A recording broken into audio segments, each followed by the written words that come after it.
Someone make it make sense. Probably a couple.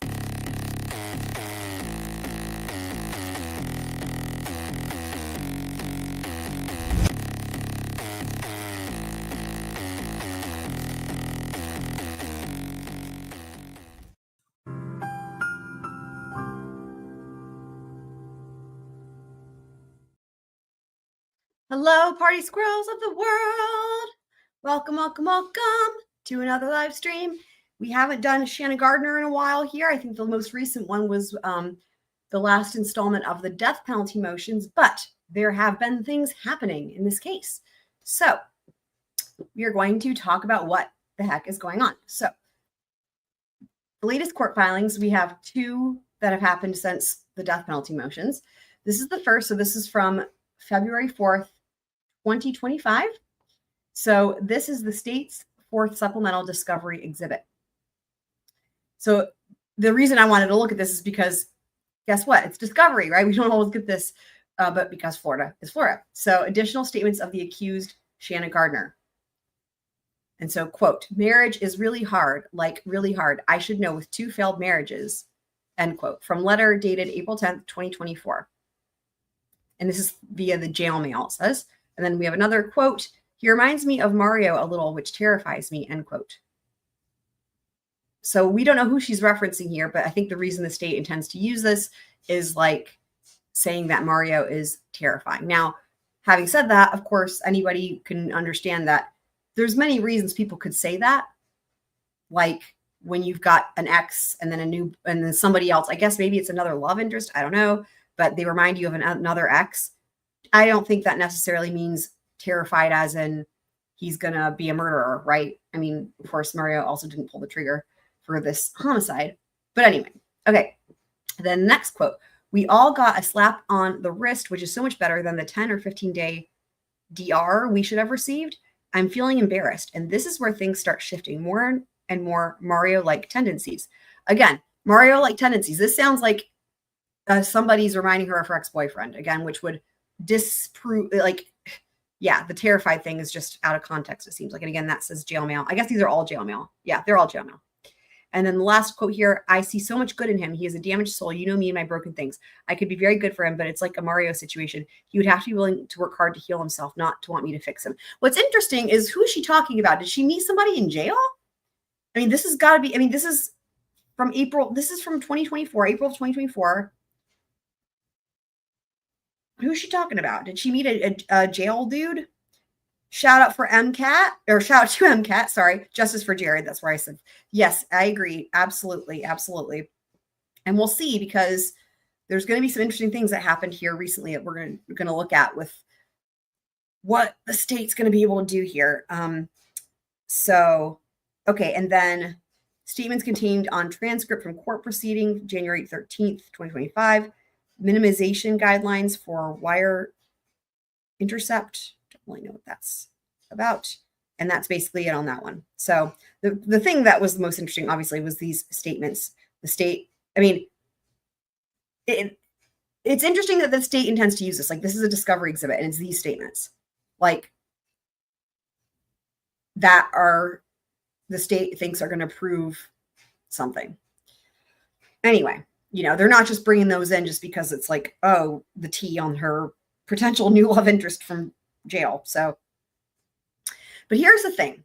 So we're going to watch first just a little clip from, let me pull it up, from a live stream. So the second bond hearing, right? So this is the bond hearing. The second bond hearing was from August 16, 2024. But this live stream was from, I don't know, maybe a month or two ago.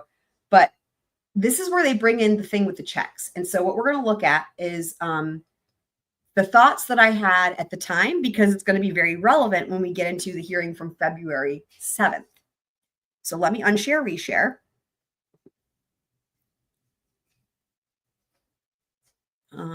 Okay, here it is. Excellent. So again, this is from the second bond hearing.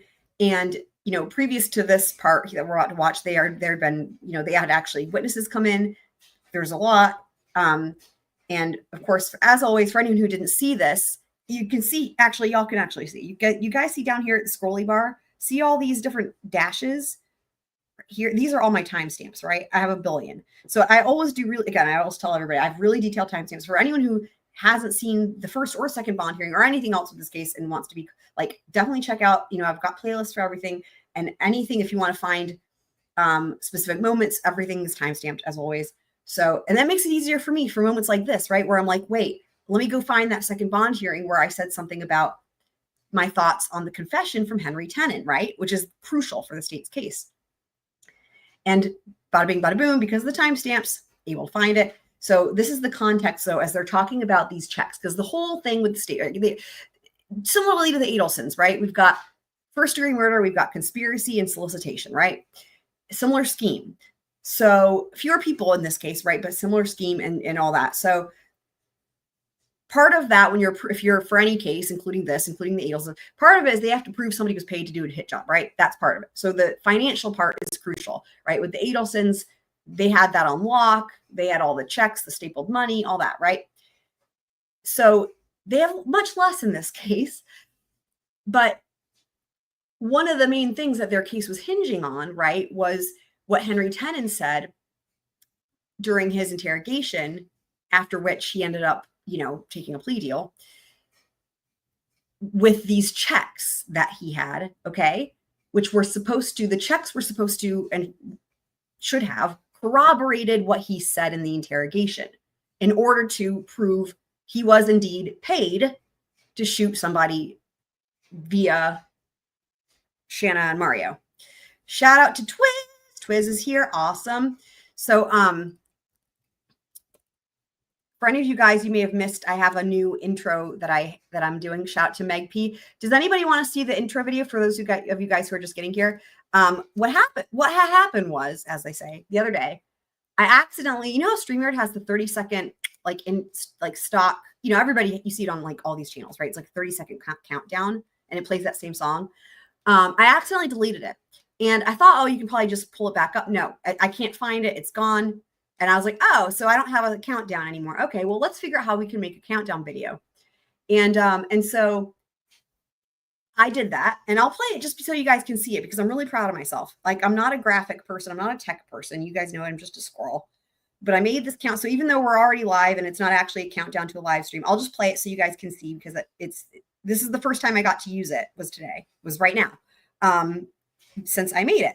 So I'll just go ahead and show this to you guys so you can see what you think.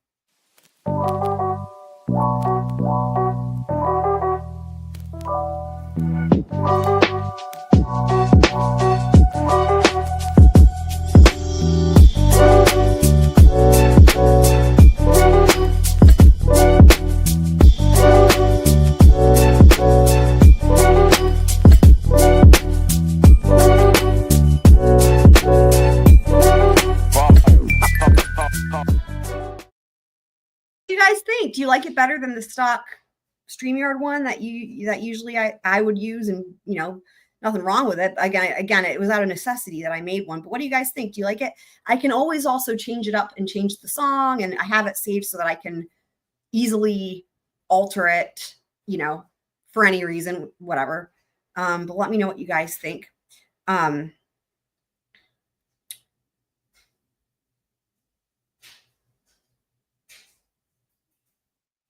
What? Y'all. So do you guys like it? Thank you. Of course, it's like space because, you know, we do a lot with the different, like, where's the one? Hold on. Squirrels in space. You know, the Squangwin space theme is always a thing. Like, for example, here.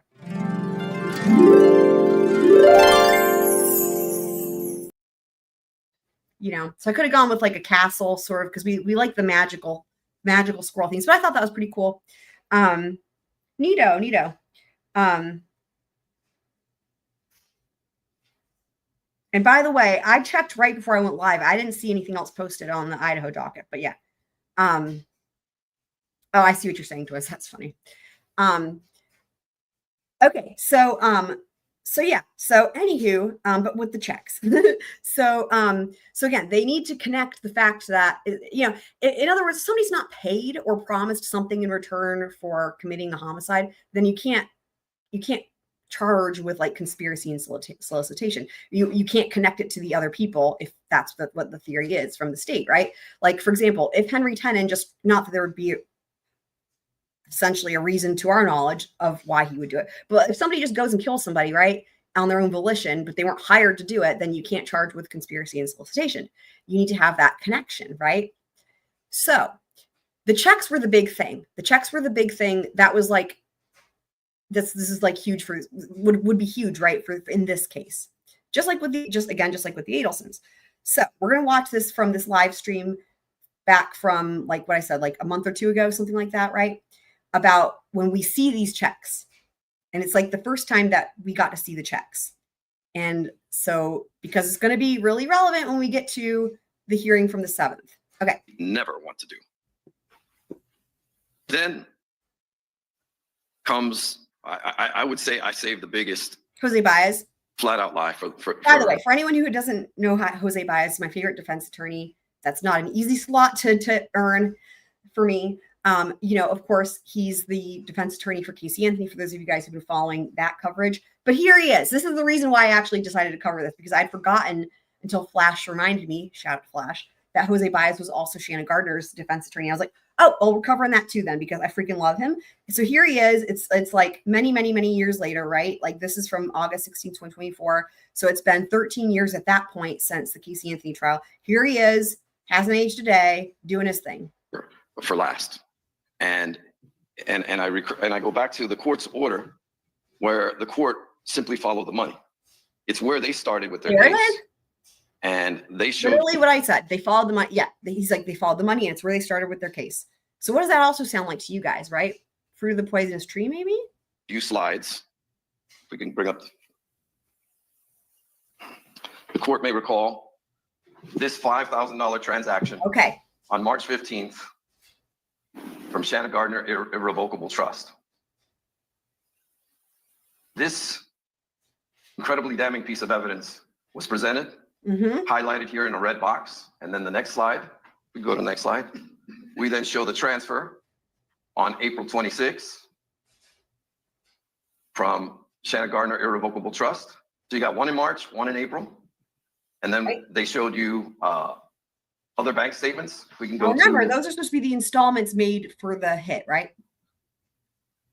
The actual Henry Tenon's standard checking statement. Okay. And just to reiterate, part of the trouble here is that Henry Tenon was, it's confusing because his last name is Tenon. He was actually a tenant also of Mario and Shanna's, one of their properties or whatever. He was also a tenant, but he also did legitimate work for them, which makes this very different than some of the other cases, because he, in other words, part of the thing is like, okay, well, was this check for legitimate work or was it for a hit job, right? Okay. The prosecutor showed the court checks here in March where Mr. Tenon made these deposits from, of course, Mr. Fernandez's account, which ultimately, as the court said, follow the money, and as the prosecutors told you to follow the money. And then we had the actual checks. These are, again, I'm using the state's PowerPoint slides to show you the actual transactions where they tied it all together nice and neat in a bow for you. Anybody see something wrong with these checks? If we can go to the next slide. And I'm showing these for just as demonstrative so that the court can recall this portion of the state's presentation. So we have all of these statements. So here checks, $5,000. I think it says 5. No, 2, 3, and then 5. First of all, not getting paid nearly as much as in the Adelson case for the hit. But anyway, those 3 checks are what the state is like hanging their hat on, right? This is proving he was hired to list, in solicitation for murder, right? As ridiculous as the assertion was that this man committed a murder with no money up front, and $5,000 later on of the 150 that he was promised, okay, it still looks very bad for us. It still looks outrageous, or as the court used, incredible. Wait for it. And this is the court's order where the court utilized the information that the state Really gave excited to see what he's going to say here. to make Oh boy. its actual just decision. Mm-hmm. Not only did the defendant conspire to find a hitman, that's questionable because, of course, Yes. we now know the text messages were that of a joke, and I don't recall. I don't know if the court recalls to Detective Johns falsely testifying about a tattoo artist that when Shanna Gardner had asked him about knowing someone, that he stated he didn't think it had anything to do with murder, but yet Detective Johns, in his inability to be honest, said that it was for, in fact, the to actually find someone for murder. But she also funded the. I'm pausing it to read what's on the screen. This is probably from like the PCA or whatever. Not only did defendant conspire to find a hitman, but she also funded the cost. The defendant being Shanna Gardner. The $5,000 sent to Tenant as the first payment for killing her ex-husband came from her trust account. Following the money, Fernandez transferred money from the trust account to the LLC they co-owned. Ultimately, Fernandez wrote a check from the LLC to pay Tenon, that's the hit dude, right, who took a plea deal, for the murder. Defendant argues Fernandez had complete control of their finances and she was unaware of his dealings with Tenon. The defense argument is incredible considering the evidence. Okay, this is actually from the court, from the judge. Okay. The cost. The $5,000 sent to Tenon as the first payment for killing her ex-husband came from her trust account. Wait for it. Following the money, Fernandez transferred the money from the trust account to the LLC that they co-owned. Ultimately, Fernandez wrote a check from the LLC to pay Tenon for the murder. Defendant argues Fernandez had complete control of their finances and she was unaware of his dealings with Tenon. The defense argument is incredible considering the evidence. Now, I want to go back to the very first slide. Here we go. So we can follow the money once again. Y'all. Can we go back to the first slide? This is insane. He's using the state's PowerPoint here. These prosecutors Get ready. took these bank statements, and as we all know, they're monthly bank statements. They put them on a PowerPoint. This is insane. But I would direct the court's attention to look at the statement period for this date, for this specific transaction, which, as you can see, is March 1st of 2021. Ruh-roh. The murder did not occur until a year later. No. To put this before the court. So that's me reacting in real time when I was streaming this. To insinuate, and if you Oh my God. look at the very next No slide, way. then we go to April 26th. Oh boy. I mean, April 1st, 2021 to April 30th, 2021. That is the statement period for these messages. And then if we go to the next slides down, when we get to Henry Tenant's checking account, we're talking about a checking account on March of 2022. now remember, the homicide was in 2022. And remember, like I said, that's why I prefaced it. He did legitimate work for them. I forget which year that started. I'm sure it's going to be in one, that was covered in a previous live stream, but he'd been living there and doing legitimate work for them. So those checks are from 2021, a year prior to the murder. And the state represented these and hoped that nobody would notice the year was wrong. If that's not bad enough, it gets worse. 2021. They want you to follow the money, Your Honor. But they want you to follow their path to the money, which clearly is false and absolutely misleading and has no place before this court. Yes. You take this and each and every one of Detective John's lies, Here's the thing. these issues, one after another. They must have not realized that at the time. They must have realized that after the fact. But if the prosecution misrepresented in that evidence to the court, that's a problem. The court like, what's going to happen? This is After insane. another. Wow. It's shocking that we have so much Yeah. to criticize and so much to point out. But if you even just take this issue here. Yeah. I don't know how it wasn't. Everybody knows you get your monthly statements. They had to look at March of 2022 and April of 2022 because that's when the murder occurred. And that's when Henry Tenant's telling him he got this money. And it's true, he did get money, but it didn't come from the Shanna Gardner Trust. So what I find even shocking. It's going to get worse. It's just going to get worse. Great question. So Needs Some Z's saying, what's the TLDR? You got it. So Jared Brigan was shot in 2022. I forget which month. It's in one of my, well, I guess I could pull up the indictment. Let me just see here. So, okay, hold on. Or I don't need the indictment. What do I need? I need well, let me do this. Let's see if it's here. So hold on just a sec. Let's see. See, I'm like, I don't want to just say, oh, it was in 2022. Like, I'm like, no, I need to, like, I'm just not good enough for me. I need to be able to give you all the specifics.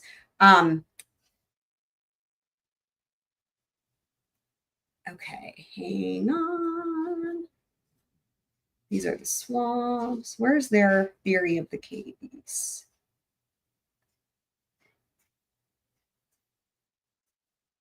Okay, I'm just scrolling through this.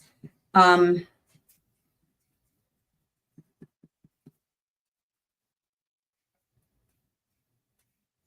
sure the PCA is in here. I'm just pulling up. This is a 250-page document here.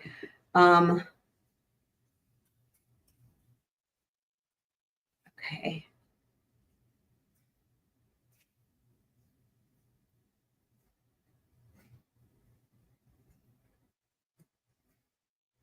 What is the, oh, this is about the interrogation. Interesting. Wow. Okay. There's the truck.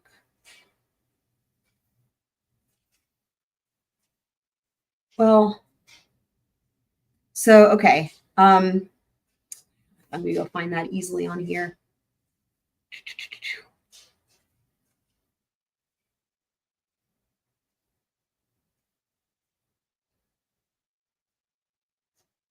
Okay, let me just do this instead. Let me see here. Give me just a second. I'll read you guys the little summary that I have.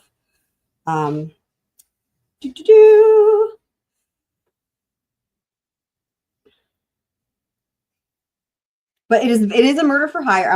While I'm looking for this, I'll just say it is a murder for hire scheme. So there's some overlap and similarities there with like the Adelsons, right?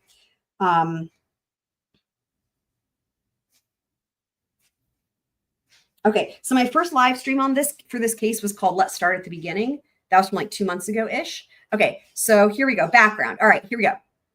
Jared Brigan was killed on February 16th, 2022 in Jacksonville, Florida. Henry Tenon was the first person arrested nearly a year later. Again, that's another kind of similarity with the Adelsons, right? Because for them, it was 2 years before the first arrest, but here it was a year later in January of 2023.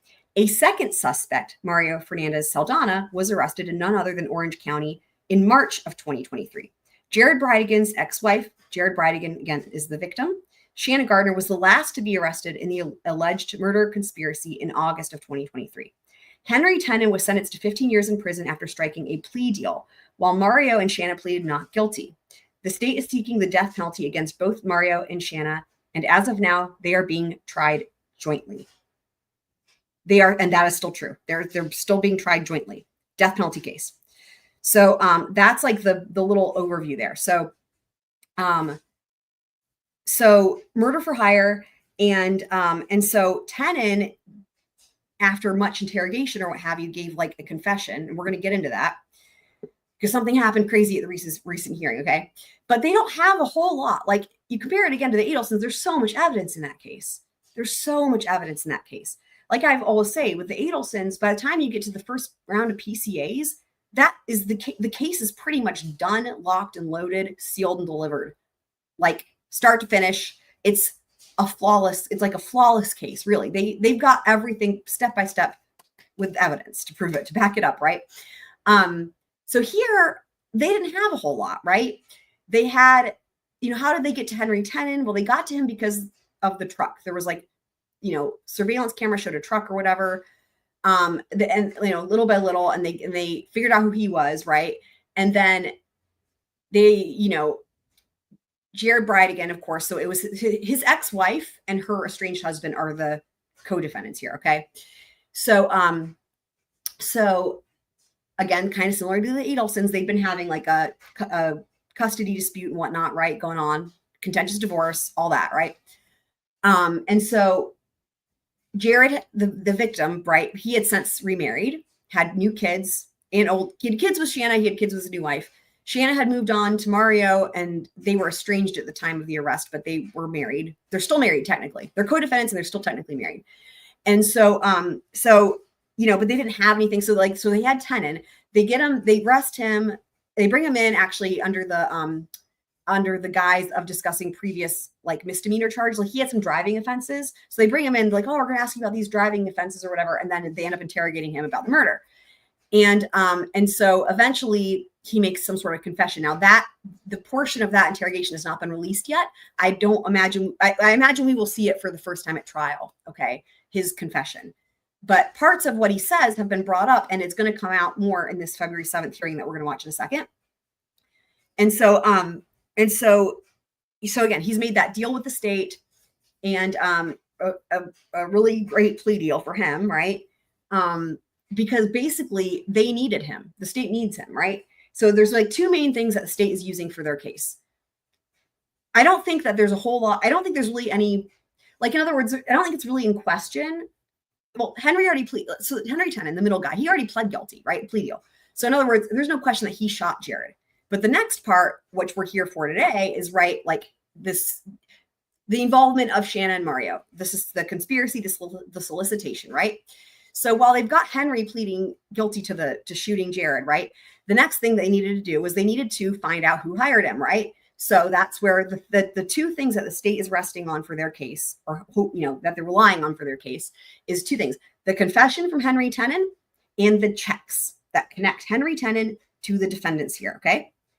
So if there's a problem with either one or both of those, there's a problem for the state. Okay.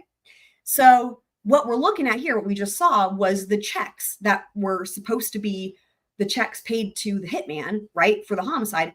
The state represented those. They were from the wrong year. They're from the year prior. That's why I was like freaking out when I watched this live, because he was doing legitimate work for them. But it gets worse, and that's when it gets to the confession.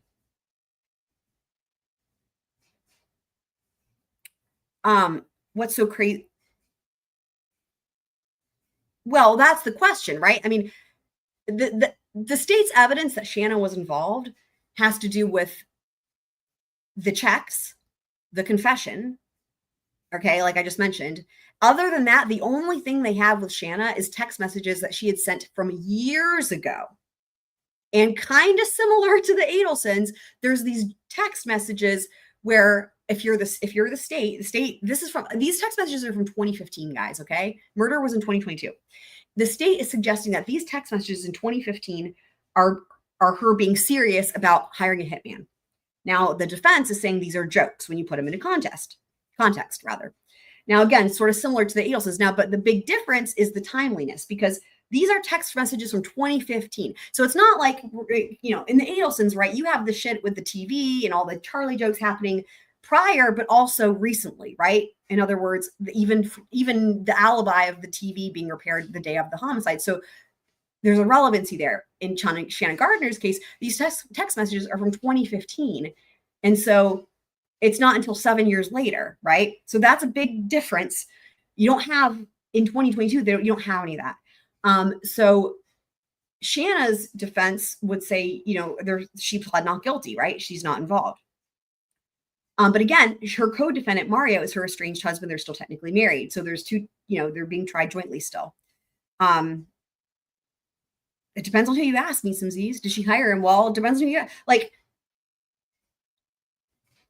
the only way to know if somebody hired somebody is like, okay, like you've got in this case, right? You've got Henry saying in the confession, right? But we're table that. Like it's good. There's going to be some bombshell things coming out in this hearing, okay? That just happened. So Henry Tenant in his confession back in 2022, he said that he was hired by Mario and Shanna. And again, we haven't heard the confession yet, but that's what he said. He said he was hired. So then the state has to prove it, because anybody can say anything. State has to prove it. That's where the checks come in. And the state's like, look, these checks prove he was hired. Look, those 3 checks, right? And we just saw those on the screen. Those 3 checks, he's hired. So his confession is correct. He said he was hired. Those checks say he was hired. Okay. Right? That's the connection. So now we just learned the checks are from the wrong year. Okay. So let's keep listening. More shocking is you got to go back. Okay, well, we don't have any money coming from Shanna Gardner. That's how they tie Shanna Gardner to all of this. Right there. Through the money. There it is. Okay, and if you look, that's why I said this question. That's how they tie it together, is through the money. But if there's a problem with when the checks are from, then what do you know?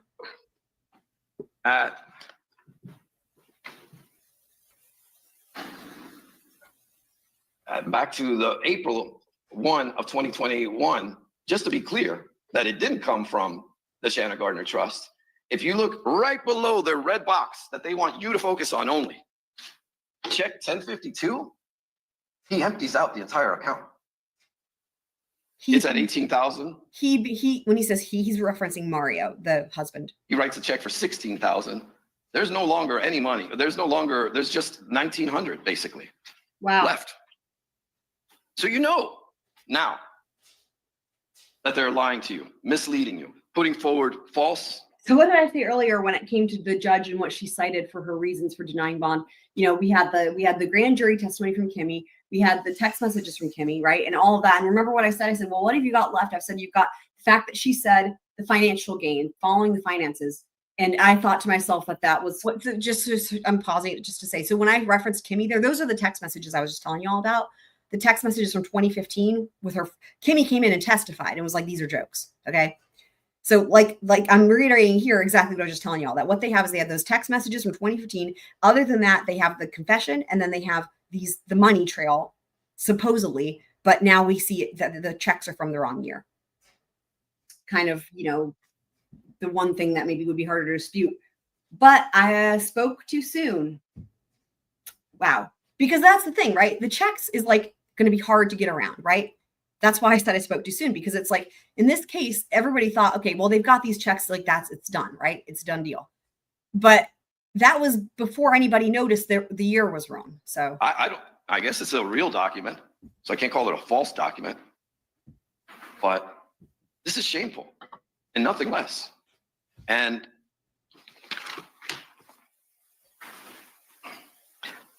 again, it's the only thing, it's what specifically ties Shanna Gardner to these checks and to this money. And just like the truck, where they try to mislead you on that, and just like with the Susan Lee text messages, where they try to mislead you on that, and well, they don't only mislead you, they misled us. We have no ability to defend her on a lot of these issues. Right. And the court knows, look, I think I could have caught it during the hearing, but I'm focused on my cross. He didn't catch, the thing is he didn't catch the year problem until now. That's why they're having the second bond hearing, because he didn't catch the year. Again, it's so, one would never think that a state would put forth those checks, and that's like basically their entire thing for the case. You wouldn't think that the state would put forth those checks intentionally misrepresenting the year and hoping no one would catch it. That's incredible. It's incredible, right? It's like they're like, here's these checks. It's from this. The way the prosecution presented these checks, it's as if they were from the spring of 2022. Remember, and Jared was killed in February of 2022. So already they were saying, well, the deal was that the hitman had to do the hit first and get paid later. That's what they were saying, which is already like, I don't know about that. But you know what? Okay, even if we go with that, February 2022 is the hit, and then the checks are from like March and April or whatever of, and what the state had represented was that they were from March and April of 2022. But turns out they're from March and April of 2021. And again, I'll just say it one more time. He was doing legitimate work for them. And the state knows that. That's not even in question. So while you might think, well, couldn't the state say that they paid him way in advance? Isn't that better than being paid way after the fact? I would agree with that.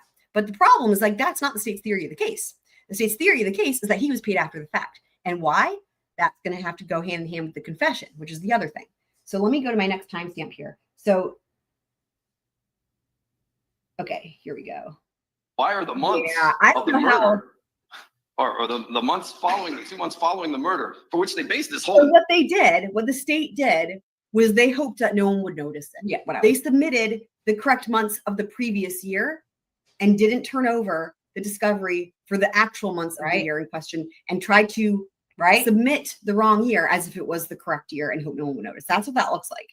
No way. I mean, no. DSN, this is on point. DSN here. Yes, absolutely. He's on the screen, just like a prosecutor would never show a reverse video of a lolliport in trial without saying anything. It's identical, right? Hoping no one would notice. Same. Thank you for that. Yep. Way. Indictment on it. It's part of it's all over the discovery of how these checks were written. Hard to believe. The money came it's from the entire thing. Mario Fernandez and Shanna Gardner and all of these facts. But yet the bank statements disappeared, or we don't have them. And that's all I can say. And we come before you to try and get Miss Gardner have at least her ability to be with her children. Okay, so now he's going back to this. Let me go ahead to the next time. Okay, wait. We're already there. We're basically there. So this was the reason I wanted to play is because this is going to make so much sense. We're going to watch that February 7th hearing in just a second. But what I wanted you guys to see was what my thoughts were at the time when I watched this hearing, because I couldn't believe it when what happened just the other day. I was like, holy fucking shit. And this gets presented to the point where significant fashion in your, I'm a little stuck. Remember, the confession and the timeline of the checks have to match up, and the checks are from the wrong year.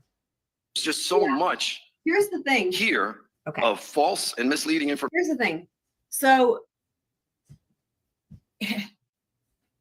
if those checks and everything that tie all these people to the case, including Henry Tenon, are from the wrong year, I don't know how they have a case. I mean, they had his confession, right?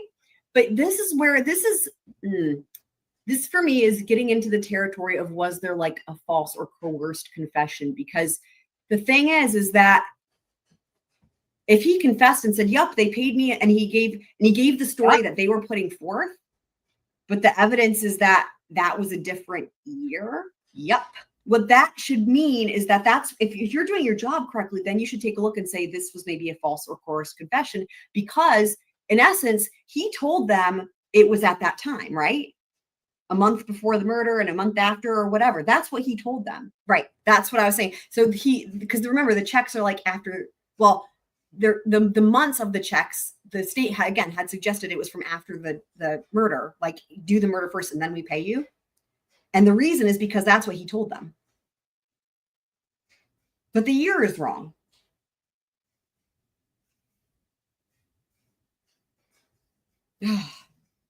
And then the financial information that they have shown is it's the previous year. There's a problem. Like, in other words, if that's a false confession, maybe, I mean, I can't even believe that this could be the case, but like maybe these three people are factually innocent, really, because it really all hinged on that confession and then these financial documents that could tie any of these three people to each other or to this happening. But if that's all the wrong year, this is completely different. This is the question, right? Because I don't really know how it's not been dismissed. Like, right. I'm shocked. I'm shocked because their entire thing hinged on those checks. That was it. And where's the relevancy from that? It came from his confession. Yep. His confession saying that they paid. Remember, they were joking about it because who does a murder up front without any money, right? But it was supposed to be a month after. Well, it was a month after because the murder was in February, right? And this was a month after because it was March, but it was the previous year. Oh boy. Information presented that we had no choice to bring it to your attention. Because I think if you had known the truth, the results may have been different. Your consideration would certainly have been different. And so I'll just pause it here. So what I say at this point in time, I'll just say it now live, is like, here's the thing. So as I was watching this and thinking about fault, right, MCAT, the thing is this, Henry Tenon had a prior record. Now, here's the difference between him and Katie McBenoit. Katie McBenoit from Adelson's, right, didn't have a prior record. So when you think about a false or a coerced confession, let's talk about real quick why this matters. Because if you've already got a prior record and you've got other offenses, if you're being interrogated and you're saying you don't know anything, blah, blah, right? This is part of the controversy when it comes to plea deals, because if they say, okay, we're going to charge you with first-degree murder, we're going to seek the death penalty, all this and that, and you've got a prior record, right? Even if they don't seek the death penalty, even if it's not going for first, it's like whatever it is you're being charged with or whatever. If you've got a prior record, everybody knows your sentence is going to be worse. Also, your odds of being found not guilty are going to be worse. Like, in other words, it's like, if the people who would be interrogating Henry Tenon or anybody else who has a prior record, right, would be like, look, this is done. You're going to spend however long in prison, the rest of your life in prison. You might get the death penalty, whatever the case is, right? But, and what they use to manipulate the person into, well, sometimes they can be real, right? But in terms of, we're talking about if it's a false or a coerced confession, they say, well, they would really hammer the point home. Look, it's a done deal. You're going to spend X, Y, and Z, however long in prison, whatever the case is, right? And this is how they would get you to take a plea deal, because it's this whole thing of like, well, if you plead guilty, it's a guaranteed, in this case with Henry, it's 15 years. Now he'll have time served by that point. So it'll only be, I don't know, maybe 10 additional years, who knows, whatever the case is. So if they're like, okay, you can plead guilty, guaranteed, 15 years. However, if you plead not guilty and then you take this to trial, you're going to definitely get convicted, and then you might have the death penalty. And the best case scenario for you is life in prison, right?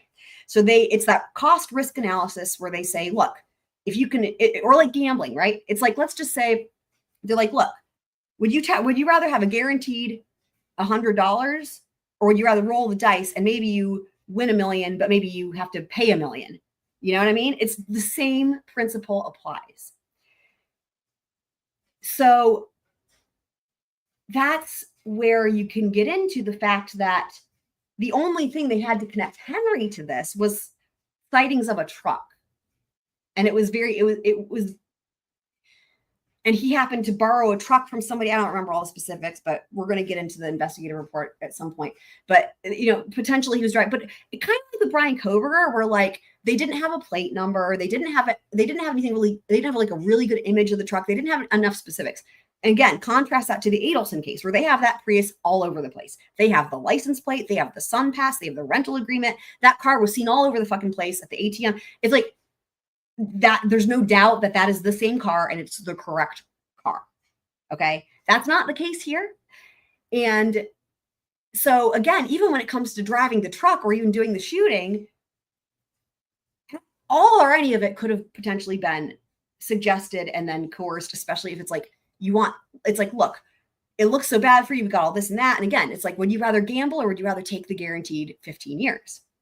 And in order to do that, what's part of the deal? You have to rat on who hired you. And this is where we get into the fact that he said, yep, I got these checks and it was after the murder. And then this whole thing, yeah, they were going to pay me after the fact. And then you look at the dates on the checks and it's from the wrong year. You see why this is a huge fucking problem. Hi, ABC's docket. Welcome. Absolutely, right? So now, with all of that, we're going to take a look now. We're going to jump to the hearing from February 7th, so you guys just heard all my thoughts on this, right? This was just my thoughts. It was me thinking at the time after hearing this, I'm like, wait, there's a problem with the confession now because it doesn't match the evidence, right? If you've got a confession that says, yep, and then the state says, here's the evidence that supports what's in the confession, and you find out the evidence is wrong, then we've got a problem with the confession, right? So now let's see what happens, because this is insane. What happens is from February 7th, the hearing on February 7th, just a few days ago. Because something crazy happens here. So let's see where people, okay. We have two specially set cases. Saldana and Shanna Gardner. All right, that's Mr. Mizrahi. He's the lead prosecutor. This is for Go Good morning. Good morning, Your Honor. My name is Jesse Right. Grayson. I represent Mr. Fernandez. I'm here. Okay, so that's Mr. Fernandez's lead counsel. Remember, Jared and sorry, oh my God, Mario and Shanna are being tried jointly. So but they have separate defense counsel, right? Of course. So this is Mario's counsel, and they're all private counsel. They're all hired. They're not public defenders or anything like that. And they're all the defense attorneys are doing are obviously, y'all know how I feel about Jose Baez, but this, I'm forgetting his name right now. Mr. Dreiser. He's also excellent. With Frank Sassoni, James Hill, and Shannon Day. Thank you. Good morning. Good morning, Your Honor. Patrick Brody, present for Ms. Gardner, so is Mr. Baez via Zoom. Okay, thank you. Good Baez, morning. there be Zoom. All right, so I added these cases to the calendar when I received the motion or motion to And compel that's the Judge Kite. I really like her specific discovery. personally. And so would you all like to proceed? It was filed by you, Mr. Dreiser, and it was adopted by Ms. Gardner's attorney. Yeah, I'm going to proceed.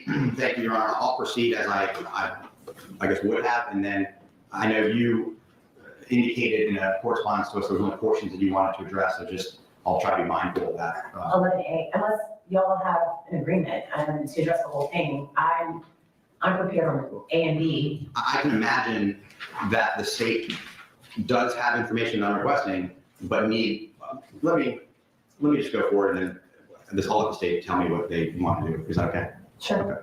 So the historical context for the record, Your Honor, is that on January 13th, there was a transcript from January 13th provided to me 2 days ago. And I think Okay. This is bombshell, guys. This is like insane. the court should be aware, and for the record, I'll just say that Rule 3.220, which is the discovery rule of the Florida Rules of Criminal Procedure, in paragraph paren 4, says, as soon as practical, after the filing of the charging document, the prosecutor must disclose to the defendant any material information within the state's possession or control that tends to negate the guilt of the defendant as to any offense charge, regardless Brady. of whether the defendant has incurred reciprocal discovery obligations.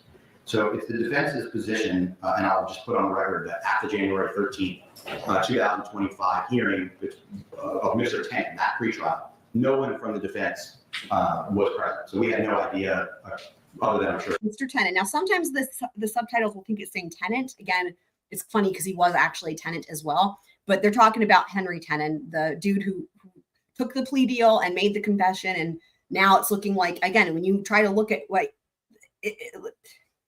it's hard to see how this couldn't have been a false or coerced confession because the evidence doesn't line up with what he put forth as a confession from after being interrogated. We checked docket. He was on the docket. We didn't know what had happened. We didn't know what he had said. And then They didn't know what he said. on that day, we have what Mr. Tenon says. It's part of our motion in that transcript. And the way the transcript reads, Mr. Tenon says what he says. The court then says to him, you need to speak to your counsel and then I'll bring you back out. And there's really two components that we need to address today or at some point, is that Mr. Tenon said false testimony. We don't know anything more than I want to address my testimony. There's an interruption by the court, ... or / my false testimony, and then he stopped and he leaves the court. But before he leaves the court, What he's talking about, so this hearing that he's referencing was on January 13th, was with Henry Tenon. It was him but there was no cameras, that wasn't filmed. At least I'll double check. I don't think it was, because we didn't really learn about this until this hearing that we're watching now. And so he's describing what happened because, they would have been given like a transcript. I had a conversation with him about coming back out, and during his initial speaking to the court, he says, I want another attorney, right?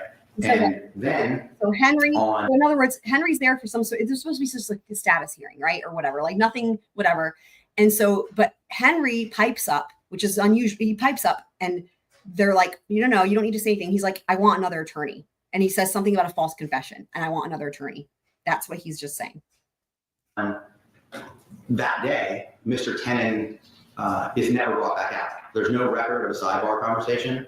I don't know that there was one. I assume there had to have been one because I just don't know. I mean, I guess I could envision some scenario where of course ran out of time at a trial or something that you could make me aware, but how you would address the defendant, say, is that okay if I bring you back out? The defendant tells you, okay. And then the way the transcript reads, it doesn't even have time. Okay. Yeah. So this wasn't filmed. So they just got a transcript. I just double checked. And of course it wasn't on YouTube anyway. So they're going off of the transcript of what happened this day on January 13th. Suggest at some point later during the court proceedings, the court says, as to Mr. Tenon, we're going to pass him to January 22nd, 2025. And then sometime 2 days later, on January 15th, with no record whatsoever that we can find other than per JA email, it says that his case was passed April 14th, 2025. Can I stop you there? Sure. All right, so from what I've heard, that relates to your paragraph 11A and 11B, okay, right? And so in review of your request, my review of the transcript, and my knowledge of the rule, I am prepared to grant, okay? I do see that there is a defect in the record that is a transcript. Generally speaking, that was during a normal calendar call, and then the transcript, I said, you need to talk to your lawyer. What you left out, the transcript says, Mr. Chipperfield says, I need to talk to Mr. Tenon. And so I allowed them to temporarily pass it. I said that, and then Judge Kite was the judge present. She's also, in other words, she's also overseeing what's going on with Henry Tenon. So she was there when this all went down on January 13th, which is great because again, it wasn't on camera. So she's saying, here's what happened. So she's privy to what, this is a disaster, guys, y'all. Chipperfield said, I need to talk to Mr. Tenon, which is his client. Right. And then I allow them, which in a normal calendar call, it's not private, it's semi-private. And so I've asked Mr. Chipperfield to be here. I'm going to enter this order. Chipperfield is Henry Tenon's publicly appointed counsel. And, I know that y'all don't have time to read it, but this is what this court has outlined. I think you are entitled to it. The record, generally speaking, if I pass a case, I would put like a reason on. I don't know why I didn't. I think I was in trial. I can't remember. But generally, I would put back the record, and I think you're entitled to that. And so, to that extent, unless the state wants to be heard about it. No, this is between the court and the defense counsel. Okay, so I know that y'all don't have time to read it, and Mr. Chipperfield is here, and I want to be very clear about what I'm granting. Okay, I do, based on the defendant's Exhibit A, there is a defect in my mind because there's stars, and then it has me speaking again, and there's no indication of what occurred. What I've said is that, and I'll get to where we're at, like as far as the scheduling is concerned. I've written, and I'm now ordering, on October 28th, 2024, Mr. Tenon appeared in court for a status hearing, and the case was passed to January 6th, 2025. However, on December 12th of 2024, Defendant Fernandez and Defendant Gardner were scheduled for that same date that I previously had said, Mr. Tenon. So this court, Henry Tenon and the defendants are kept separate. So on December 12th, when I realized that there was a conflict, the court administratively moved the case of Mr. Tenon from January 6th, 2025 to January 13th, 2025. The email moving that case is filed on docket line 150, and I've attached it to this order as Exhibit A. The court date of January 13th, 2025 is the subject of the defendant's request for discovery. The defendants have requested information regarding sidebar conversations on January 13th. And I've written, as with most cases, during calendar calls, no court reporter was asked to record a sidebar conversation. Oh, that's why there's a defect. I was about to say, because there's no way a court reporter would intentionally leave shit out of a transcript. That's why this was so odd, because it was just a normal calendar call, right? So there's, again, so no court, so not only no cameras, no court reporter. Wow. So all the shit that went down, that's really crucial with Henry Tenon. You remember what we know so far. He said something about a false confession, something about I want another attorney. And that happened. And it's like there was no cameras and the court reporter wasn't present. And then they went to sidebar. But Judge Kite, thank God, was present because, so she's going to clarify this for the record. Transcript reflects that the court reporter was not present. which I now just refer to in a footnote with a series of asterisks. And so to perfect the record, the court will allow counsel to ask Mr. Chipperfield questions limited as to what was discussed at sidebar. Okay. To perfect the record. Neat. So Mr. Chipperfield, again, that's Henry Tenon's attorney, and Mr. Chipperfield is present in this hearing, and they're going to ask him questions about what happened. Wow. And the defendants shall not inquire regarding any type of attorney-client privilege. Do y'all understand that? Not clearly. Okay, so you can ask Mr. Chipperfield about the sidebar conversation. You're not to ask him anything about what conversations he had with his client, is what I'm saying. That I understand. And Okay. I would never do that, but it's possible, and I can imagine that it may have been even likely that he told the court about conversations that he had. Right. Wait, Mr. Dreiser, okay? I'm gonna let you ask questions. I don't want you in hypotheticals, okay? Mr. Chipperfield is here. I've Oh asked my him to be God. here, and this would, in my mind, satisfy your 11A, okay? Which is, was there a sidebar conversation and what occurred, okay? What I'm saying is out of bounds is you asking him any conversation with his client, okay? I think given the previous litigation in this case, I'm pretty clear on the kind of fact. All right. On January 13, 2025, the court passed Mr. Tenon's case Wow. to January 22nd, 2025. That is on the record and in the transcript, okay? That is where the transcript picks up. Yes. All right. On January 15th, there was a request to move the court date to April 14th, and that is in reference to your paragraph 8 in your motion, I believe. There's a reference where you say inexplicably the case was passed. It's either paragraph 8 or 9. I'm not looking at your motion. But then it says that with no explanation, essentially, the case was passed from the 22nd, which I said on the record by email, to April.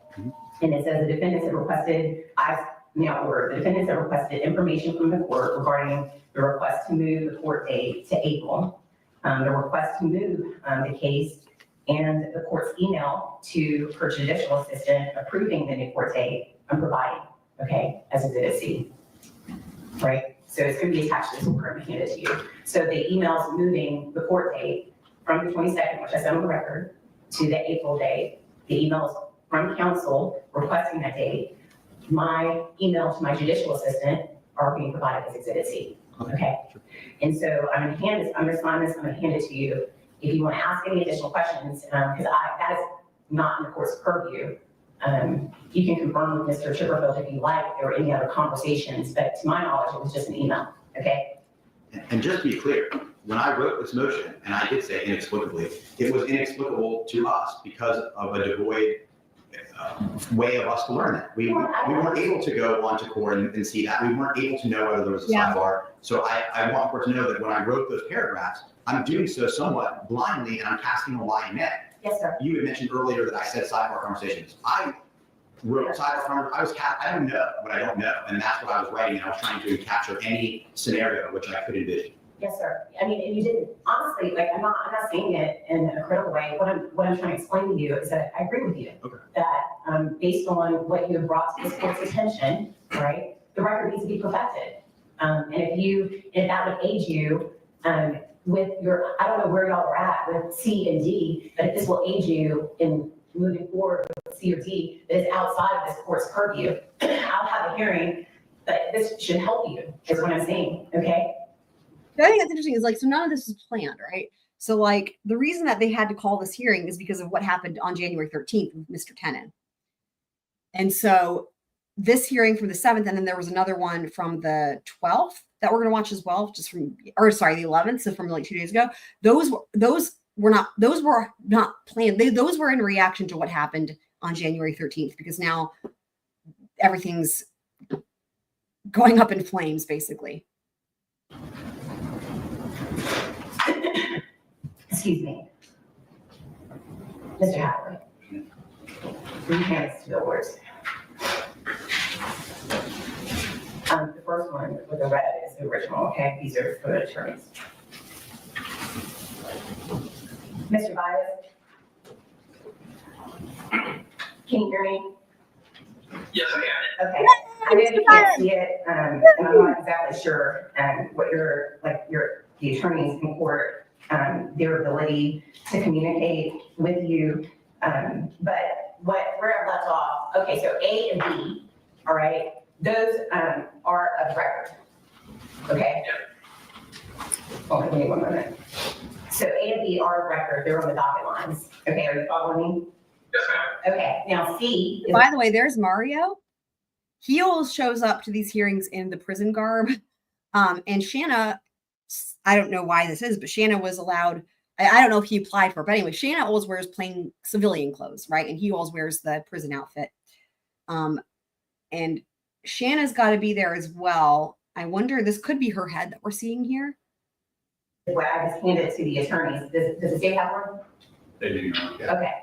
All right, so C is an email. Yep, I was right. So if you guys can see my mouse, that's Shanna right there. And seated next to her is the other defense attorney, because Mr. Baez is there over Zoom. I'm blanking on his name right now, but that's Mr. What is it? It's a cool name. Anyway, that's the other dude who's representing Shanna. And so they all, whenever they're both present, they all seat them at separate tables like this. Again, it's funny because they're still technically married. So there's Mario with his defense team. There's Shanna with one of her defense attorneys. And again, Mr. Baez is there over Zoom. From Mr. Chipperfield on January 14th, 2025, to my judicial assistant with a copy to Ms. Stifler, and it has the title State v. Henry Tenant and the case number, all right?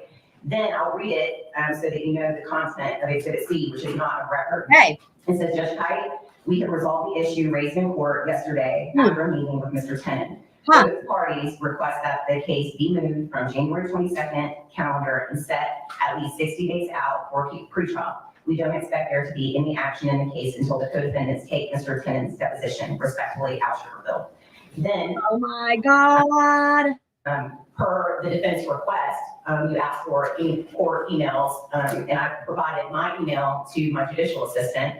And this is, so that email, Mr. Chipperfield came in on Tuesday, January 14th at 4:31 p.m. And then I provided my email to Ms. Wilk, which came in Tuesday, January 14th, 2025 at 6:06 p.m. Okay, and it's just from me to her, all right, based on what she forwarded to me. I didn't think there was any need for her, like it's just a forward of that email. And then, unless y'all want it. But then I say, okay, to move it. And so, actually it has part of it. So apparently she forwarded that email to me at 5:37. I respond at 6:06 p.m. Okay, move it. And so that is Exhibit C. Then to make sure that we're all on the same line, Exhibit B, okay, Yes. is the email moving, and that came in at 7:26 p.m. So y'all are following the timeline. Mr. Chipperfield's email came in at 4.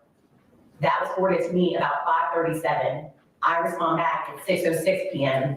Ms. Wilk emails the clerk, which has the criminal division, Ms. Stifler, Mr. Chipperfield, and at 7:26 p.m. she says, please strike the January 22nd, 2025 and reschedule for 4:14. Okay, so I'm thinking that should affect the record for y'all. And so what I'd like to do before you go any further, unless there's something else you want to say about 11A and B. No. Mr. Dreiser, do you? I guess we should proceed how you intend to, and all. Well, Okay. do you have any more argument? Because you gave me some case law about the Nelson inquiry. I understand, I don't have standing, and the reason I was hesitant to bring it up now, not maybe after we fire Mr. Chipperfield, because it could possibly be answered, depending on this. Yeah, we need to get to Mr. Chipperfield. Because you brought it up, I don't have standing to hit Mr. Tennant's remedy as to whether he should get new counsel or not counsel. I'm very. Right. So remember, because one of the things Harry Tim was saying, he was like, I want new counsel. So what Mr. Dreiser is saying, that doesn't involve me. That I don't have any standing to say whether he should or shouldn't get new counsel. That's just not, that doesn't involve us. But Mr. Chipperfield is the counsel that Mr. Tenon was like, I want new counsel. He's referencing he does not want Mr. Chipperfield anymore. Clear about that. But And whatever it is, it seems to be related to, so far at this juncture, what we know that the words that came out of Henry Tenon's mouth had to do with two things. He said false confession, and then he was like cut off. and then I want new counsel. So that would lead me to believe that potentially the reason why Mr. Tenon is asking for new counsel maybe has to do with the false confession. What could it be? I don't know, just sort of like logically, right? Maybe his counsel, maybe Mr. Chipperfield, right, is trying to tell him, don't say this, right? Because like what happened during this hearing was like Mr. Tenon was speaking over his attorney who was like trying to tell him don't talk, right, cutting him off, and like he was like, I don't care, like this needs to be. The impression I got was like he was like the court needs to know this, right? Like, and so he's like, no, I'm going to say what I have to say, because it seems like if he was to go through his counsel, it wouldn't happen. But we'll see what Mr. Chipperfield says. I mean, if it's a false confession,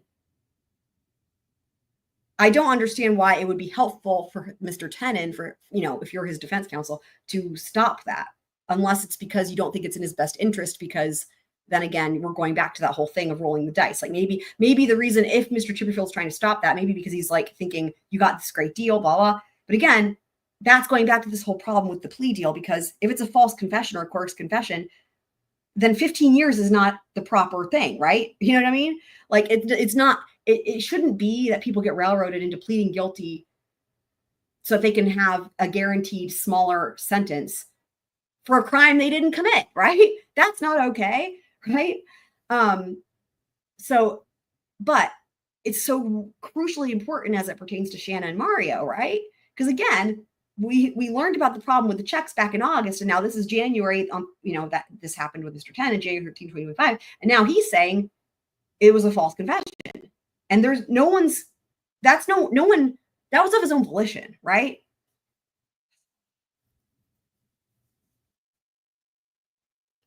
Wow. But it was wild to hear, because that's what I was thinking. That's what I said during that live stream, right? I was like, huh. The reason I provided that particular case law is it's our position that a Nelson inquiry had to be done that day. Even at a basic level, when he said unequivocally, and I don't want to misquote any part of his transcript, Mr. Tenon, line 11, page 4 of the January 13th transcript, I need another attorney. The case law, in our argument, is crystal clear that at a minimum, the court had to do a basic Nelson inquiry to see if it was equivocal, non-equivocal, if it was just a disgruntled complaint, or if it had a real complaint. And I think that your questions will be answered if you talk to Mr. Chipperfield. And so that's why I think it's important that the record be that is perfected related to why I did not do it that day. So Mr. Chipperfield, if you please come forward.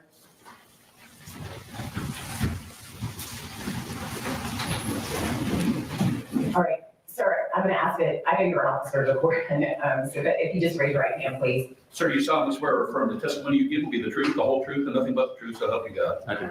All right, Mr. Dressler, go ahead.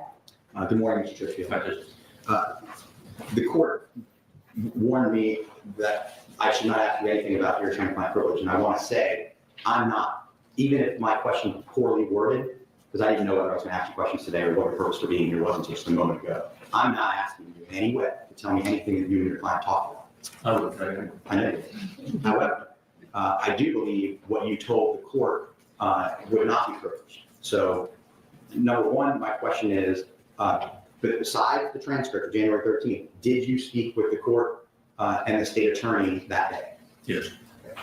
Did you speak with the state attorney prior to speaking to the court, which I'm saying is not on the record? Yes. Can you tell me what you and the state attorney talked about prior to speaking to the court, which was not included in the January 13, 2025 record? Yeah, just to put it in sequence, after that happened in court, I spoke with Mr. Tenant after the shoot. Okay. And then I decided to come out and talk to the state attorney and suggest a meeting. And then. A meeting with the state attorney, really?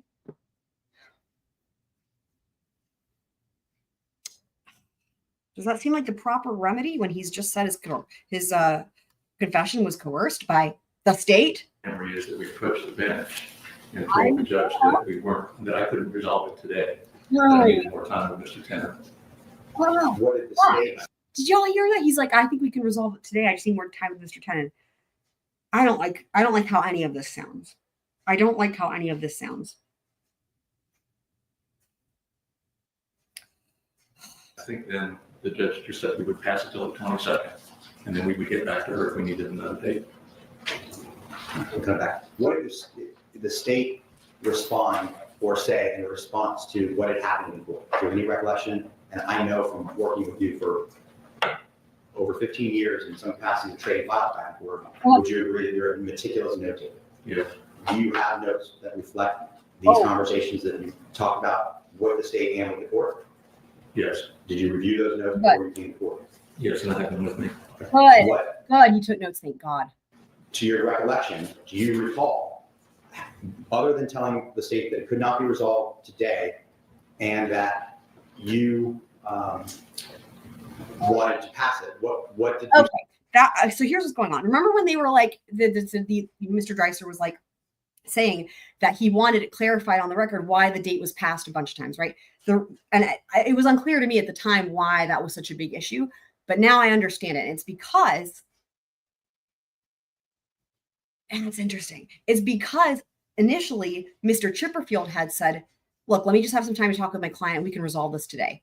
So they go and talk, and then the outcome is we need to pass it. So it means that it couldn't be resolved. Whatever went on, this is interesting. This is crazy.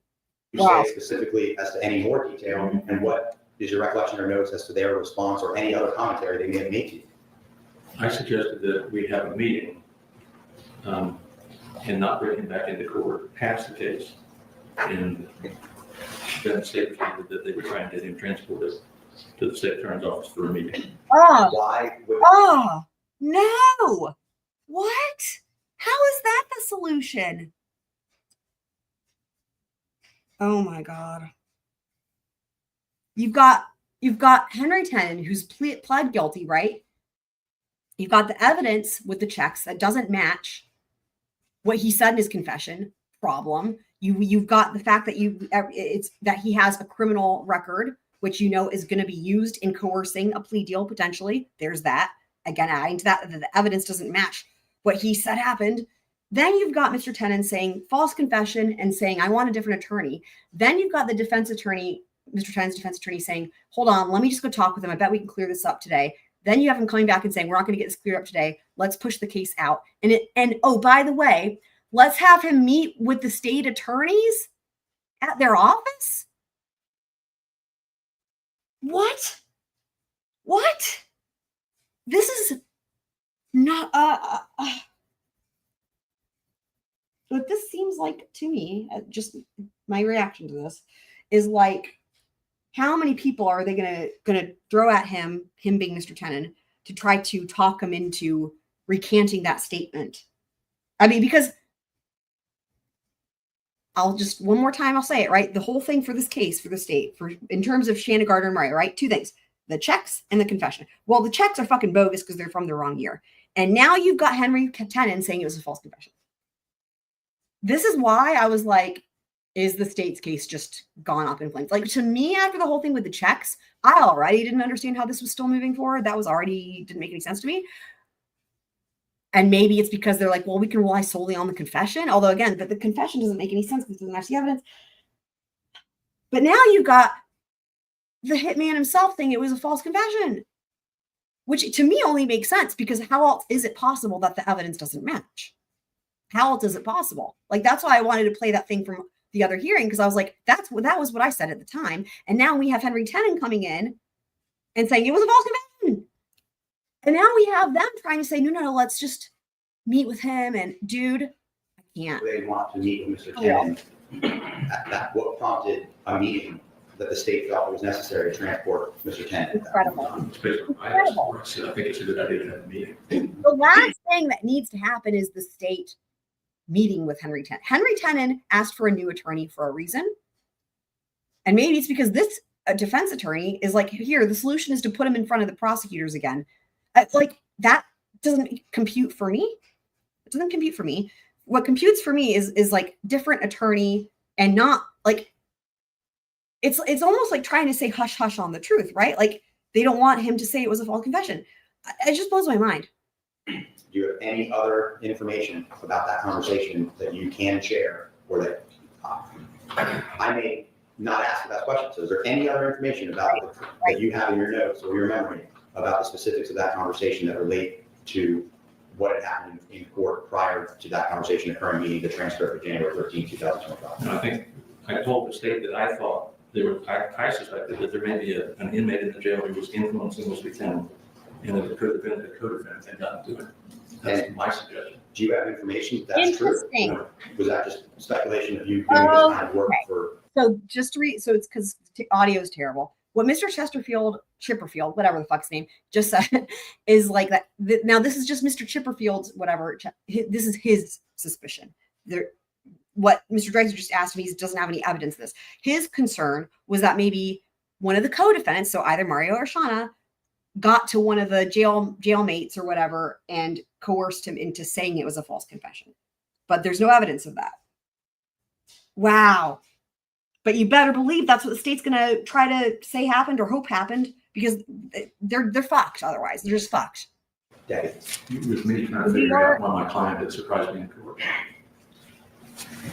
Crazy, right? That it's like, there's like pretty much, I mean, again, well, if you look at the checks, there's, to me, like I said at the time, even before all this happened, I was like, this looks like there's no way around it. This was a coerced, a false confession. Then you have the defendant saying that, or sorry, well, he pled guilty. Mr. Tenon saying it was a false confession, right?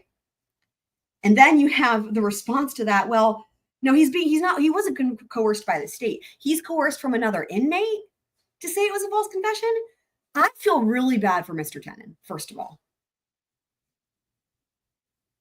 Because everybody's trying, well, not everybody. Not defense counsel for Shanna, not defense counsel for Mario, but it looks like between the state and his own defense attorney, they're all just trying to use him and like he's a puppet and he can't even have his own thoughts, right? Shut up, don't talk, be quiet. Dude, it just, also welcome again, back, happy to see you back. Tie knots. I almost want to say thank you, but I know it's not. I know it's tie knots. This is crazy. Just saying. Because you brought it up, do you have any information now that your client was influenced? No. Yeah. At any point in time, did you address with the state attorney, trying to go in chronological order? So we're past the moment where you appeared for what should have been a regular pretrial. You're now in this conversation prior to what I think you're going to tell me was the sidebar. Okay. Mm-hmm. Did you address with the state attorney, or did the state attorney address with you the other component of what had happened in the transcript, which is, I want another lawyer? Your client said that. Do you agree that he had said that? Yeah, I do. I see it in the transcript. To tell you the truth, that wasn't the first thing on my mind. Interesting. I said that a lot. I didn't. That one thing, there's not much in the transcript, but what is in the transcript is the part where he asked for another lawyer. But now the lawyer who still represents Mr. Tenon is like, no, I don't remember him saying that. It's like, does he want to stay on the case? I don't know. That was my concern, and I don't think we addressed that. I just had to state that's my issue with mine. I had thought before today's court date that it was possible that because of what you now described as the surprise comment to your client, you said that, right? He surprised me for it. Is it the I want another lawyer? Are you suggesting it didn't even really register with you at that moment? It's hard for me to remember, but I wouldn't be surprised if it didn't, because that wasn't really the issue I was concerned about. Mr. Dresser, I think we're going beyond where 11A is. Let's go to the next part. At some point in time, although the record does not reflect, was there a sidebar conversation with the court? Yes, I'm sure that there was, because we had to get that court date. That's what I assume. Do you have notes and or recollection of that sidebar conversation? No, I know the result of it. It got passed, and we had a meeting, but I don't recall what we told Judge Kite at the bench. I think most likely we just get a date and we'll work this out. At any point in time, did Judge Kite bring to your attention or the state's attention that a Nelson inquiry at a minimum needs to be done? I don't think so. I don't remember that for sure. Again, So I'm going to pause it real quick. A Nelson inquiry. That's going to be something specific to Florida. By the way, while I pull this up, I have some big news. I'll probably share this again as well on other stream or next stream, other time. So I have some big news though, guys. there was an inkling of this potentially happening, and I got confirmation today that I don't even know that I'm going to try. Can I say the words? Can I get the words out of my mouth? I'm going to try. I'm going to try because it just seems so surreal that I don't know. You guys know how I feel about STS, right? Like, love STS. And you guys, for anyone who's unfamiliar with the channel, definitely highly recommend. It's my favorite channel. You know, like, I found them during Murdoch, before Murdoch went to trial, because, like, as y'all know, I'd been following that case from day one, and YouTube kept recommending this channel, right? But I didn't know what it was because it was like Surviving the Survivor, and I like figured it had nothing to do with trials or whatever, right? But it kept recommending it. And what caught my eye one day was when it had like a picture, you know, it does like the thumbnail, and I saw Eric Bland's face. Now, Eric Bland, you know, is a huge part of everything going on with Murdoch. And I was like, wait. Because, you know, normally if Eric Bland came on like a court TV or Law and Crime, it's like 10 seconds, 20 seconds, whatever. And I'm like, wait, this is like a 2.5 hour show and Eric Bland is there, right? And I'm like, what? You know what I mean? It's like, is this like a long form interview with Eric Bland? You know, holy shit, right? He represents this, the Satterfield boys and many others. He's all up in that case. And so, but it wasn't just Eric Bland. It was like Eric Bland and then like other key attorneys who were involved with all of the tentacles, if you will, related to Murdoch, because that shit runs deep, you know, in the low country of South Carolina. And so that's how I learned about the channel. That was in like, I don't know, it was probably November, December of 2022. And his trial was in January 2023 or February maybe. Anyway, so, but that's their whole platform is like, you know, they cover a lot of different cases, but, you know, they don't, you know, sometimes they'll play clips from the hearing, but, you know, like the difference from like other, like I would say law tubers is like Joel's background is from being in like a news anchor, right? And so is his wife. Shout out to the COE. And so they love interviewing people. So like what they do is they bring in what they call the best guests. And when I say the best guests, I mean literally the people who would say no to everybody, Law and Crime, Court TV, anybody. The people who don't go on mainstream media, and some people that do. But what I'm saying is people that won't give interviews anywhere. Dan Rashbaum's a great example, right? Charlie Adelson's former attorney, Don Adelson's former attorney. Dan Rashbaum has never given an interview except with STS. They get the people. They get the people and they bring them on and it's long form. And when you're in the live chat, you can ask questions and they will answer your questions. Neil Gordon, right? The co-author with Miss Becky. When with Alex Murdoch, back to that again, Miss Becky and all those shenanigans, and she wrote that book Behind the Doors of Justice, and that was a whole thing. Neil Gordon was the co-author. He was on the show. I was able to ask him questions directly, and he answered them. I actually saved clips of it because he was like answering my questions. So anyway, so you get to actually communicate with and learn from these people that are like right up in it, if you will, right, of these cases. I guarantee you after everything with the Adelsons has concluded and after they've finished with all the trial, guarantee you Georgia will be on. Guarantee you. I mean, so anyway, but even for people who do give interviews elsewhere, like on mainstream media or Court TV or Law and Crime, you know, again, it's like 2 seconds, 5, whatever, but they come on STS and they can actually be themselves. They can actually get into things. They can actually, they can talk to the other guests because he always has more than one. He usually has 3 people on. So it's usually 3 guests and then Joel. Every now and again, it'll be 2 guests and then Joel. And it's usually attorneys. Sometimes it's like, you know, other people who have specialized skills that serve as expert witnesses, jury consultants. Sometimes he has law enforcement on. But it's most of the time you're working with attorneys. Anyway, all that to say that that's the slogan of the show is best guests. That's the slogan. And so, and they do it, it's like capital B, capital G. Okay. Anyway, Joel they're not caught up on BK, right? Idaho v. Koberger. They're not caught up on that. And they had been covering it, but then, you know, again, they cover a lot of different stuff. So they haven't been up on that recently. So again, I don't know.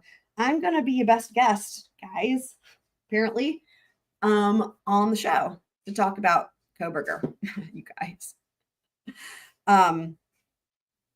So speaking of all the new developments in Idaho 4, and I just got the phone call today that they're going to have me on next week And I said, like, well, they might want to wait because there's a potential that there could be a Franks hearing, and then they're going to want to. And then what I learned is like they're going to have me on more than once. Like maybe it might even be a regular thing. I don't know yet. But they want to get up to speed on all the recent stuff before anything else happens.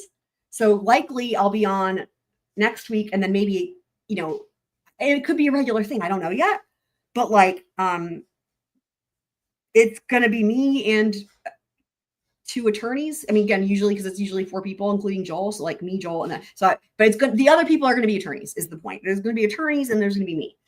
And you know, at the very least, they want to do next week, and then again, probably again later. But I think it could be like a regular thing. So that's the big news. ABC says, "Congrats! I love STS. Thank you, thank you. I'm glad you love STS." DSN says, "Congrats, well deserved." I mean, right? I don't even know.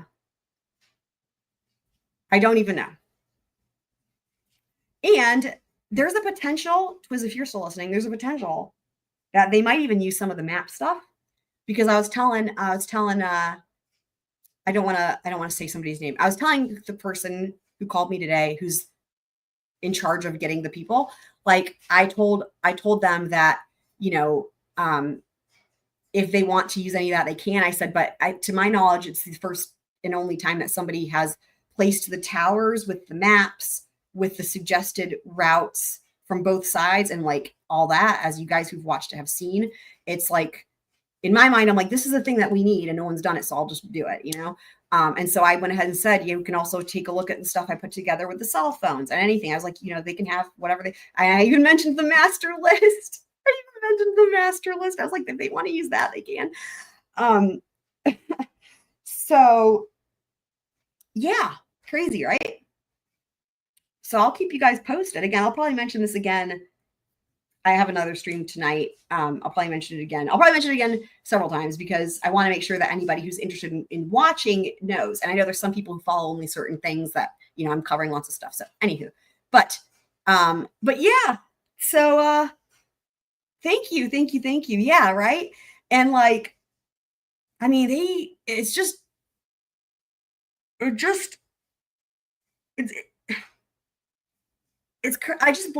blows my mind, right? Because like they have, you know, it's a huge audience, but not only that, it's going to be me talking with, and you know, with the best guests, they talk to each other and ask each other questions. So it's like me asking questions and interacting with other attorneys, and I don't know who it'll be yet. I'm too scared to even think of go down this road, because like, I don't know. It's just like, what, you know? And so it's like, yeah, I don't know, but I'm really happy. What I'm happy for is that, like, you know, because the STS viewers, and because the channel, like Joel said, right, like, you know, they're not up to speed on what's been happening, and I can appreciate that not everybody follows literally every document and every hearing and watches the hearings multiple times over and reads the documents multiple times over. You know, you can't expect that, especially if practicing attorneys, right? Like, that's normal. I don't, you know, so like, for example, you know, we see a lot of times where people will comment on cases just sort of based on their general knowledge of what usually happens or what this usually means, but you can't expect them to know every specific of the particular case. And like, that is, if nothing else, I feel confident I can totally bring that to the table of like the actual, every specific detail. And so anyway, and that's yeah. What are you saying that's not anytime soon, Twiz?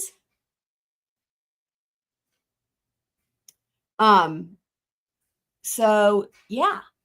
So I'll keep you guys posted. So meanwhile, though, I did bring up the Nelson hearing, again, specific to Florida here. So it's determining ineffective assistance of counsel. You know what? Yeah. That needs to be had for sure. No wonder he mentioned it, because Mr. Tenon has said, hey, I want a different attorney. And then you've got this dude now saying, I don't even remember him saying that, but it's on the record. Again, I don't know what this dude, Mr. Chesterfield or what, Chipperfield, I don't know what his motivation would be to like, not like, again, he's court appointed, but maybe we will learn more about that if they do have a Nelson hearing. So, all right. And it's not at the top of the list for me. And I wasn't concerned about that. He wasn't concerned about that. You're not concerned about it, that your client is asking for a different attorney? Is he concerned? I don't know that I'm ever going to have an opportunity to do this again. So I'm going to ask this question and you make a rule here. Oh boy. I think it's somewhat outside of AMB, but I don't think so. My question is, why was that not a concern? Yes. Of yours at that Thank time? you. Given your experience and my understanding of the Yep. rules, Why was it not a concern? the law on when a statement like that is made, what the court's obligation is to do. Why was that not something you thought? I knew he didn't want to get rid of me as his lawyer. It just wasn't. I know my client. Huh? Come again? Did you guys hear that? It's hard. I know the audio is terrible. He laughed and he said, I knew he didn't want to get rid of me as his lawyer. I know my client. Pardon you, sir? You've got to be kidding. He just said he wants another. No, I don't like this at all. I don't like this at all. I don't like this at all. I'm going to pass Mr. Curry, that's okay, huh? Yeah, Mr. Dreiser's like, I think he walked away from the camera and he's like, I'm going to pass. I mean, he's got to be livid. I'm livid. But let me clarify that. Oh boy. I mean, I know that looking back, Uh-oh. that would be a reason why it wouldn't register. But also the surprise of what he said just overcame everything else. I mean, that was my main concern. Mr. Craig did adopt, so do you have any objection to that? That's fine. Well, we're not on the same ground. No, Your Honor. Mr. Field, you used the term surprise several times and that overshadowed. So now again, I'm blanking on his name. Starts with a K. This is one of Shanna's defense attorneys. So now Shanna's defense attorney, because that Mr. Dreiser is Mario's. Now Shanna's defense attorney is going to ask Mr. Chesterfield or Chipperfield questions about what the fuck is going on here. Is there, you were surprised by his statement regarding false testimony, I imagine? Yes. And was it your understanding that that related back to the sworn statement that he given to the state regarding this case? Your Honor, I'm more concerned about this. I don't have standing. to object. Oh my God, the state is objecting. You've got to be kidding me. Y'all. What? Oh my God, what? Okay. Listen to that again. I don't even know. Is there, you were surprised by his statement regarding false testimony, I imagine? Yes. And was it your understanding that that related back to the sworn statement that he given to the state regarding this case? Your Honor, I'm more concerned about this. I don't have standing. to object. I don't even know. I don't have words. Of course, Mr. Mizrahi objects at that moment, but then follows it up with, I don't even have standing to object. It's like, please, please, please, please, please, please, no, don't say the answer. That's what this is like. I don't, and yes, Chesterfield knows best, right? I know, awful. That's really, I will just say, I've not seen this from a defense attorney before where it's like, I mean, normally you see them really advocating for their clients in these cases. This is interesting that he, yeah, I don't know. It's icky to me. But also, so is what Mr. Mizrahi, there's a lot of ickiness going on. Mr. Mizrahi, what's he going to say? I mean, we're asking about attorney-client privilege. No.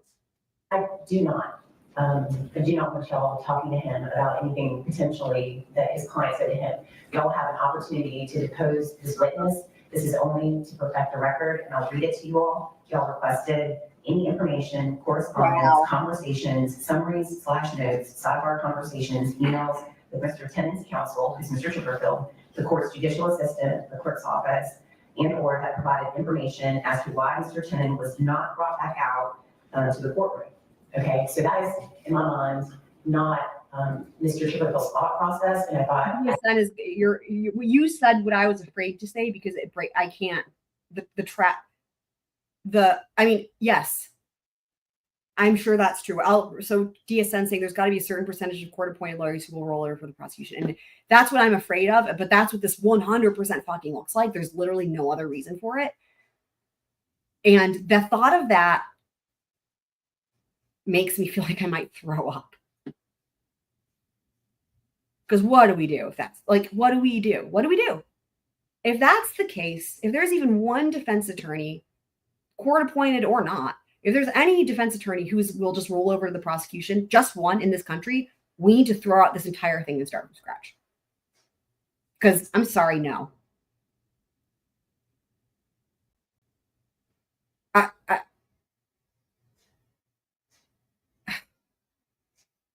And it's like in my mind, it's like, I'm sure that's true, but I at the same time, I literally can't even bring myself to fully like go there, because what do we do? Like, what do we do? That's, I don't know. Wow. I have word and I've allowed perfection record as to why he was not brought back out. So Mr. Chipperfield's impressions, he stated it. He said he was surprised, but going into his analysis between a prior statement of his client and then what he said in court, I think I'm not bringing that, okay? Well, Your Honor, I imagine Mr. Chipperfield told the state of the court that he was surprised by that comment, so I believe that was a foundational question, but I can ask him, did you relay Mr. Chipperfield to the court or the state that he was surprised by what your client said in court? I don't know if I actually said that. I Oh, think boy. the way I reacted showed surprise. And just prior to that, I had told the judge that everything was He's like, I don't know that I said that I was surprised, but the way I act. What do you mean? Like your face looked surprised, and that's good enough? okay. I saw it in the transcript, and I don't think I expressed that in words to anybody. Thank you, sir. And then when you had the sidebar with the court, Look at his face. Wow. did you tell the court anything about the reason for the meeting or why there needed to be a meeting between you, your client, and the state attorney's office? Right. Dude, Mr. What's his fucking last name with the K? He's asking literally all the questions that I had. Like the first one was, why were you not concerned when your client said he wanted a new attorney? First one. And his answer was, at first he said he didn't notice it. Then he said that he noticed it, but that he knows better. And he knows his client didn't mean it or whatever. The second question that I had, which is, and I just lost it. It was, all right. Why the fuck do you think that the solution here is to make him meet with the state attorneys again? How is that the right thing? Okay. I probably Wrong. It's wrong. said something to the state about that. I'm not sure that we discussed that. Wow. So the two things that mattered the most, again, in terms of my questions, just from hearing this, are the things he's like really fucking foggy on and like, wow, weaseling the fuck. Ah! Thank you very much. Wow. This is that. Thank you for being. Yes, Mr. Chipperfield, You type I'm weasel. I'm upset. Sir, I really do appreciate you being here, okay, at my request. Sure. All right. As a state having, I have a question. all right? Now I guess Sorry. he's off to go tell his other clients that he knows best and what they should say and do. There you go. I Off to so like what?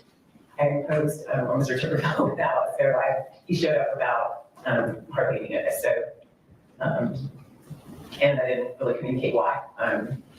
So I did appreciate his professionalism in showing up at this court's request. So I think that based on, are you satisfied on 11A?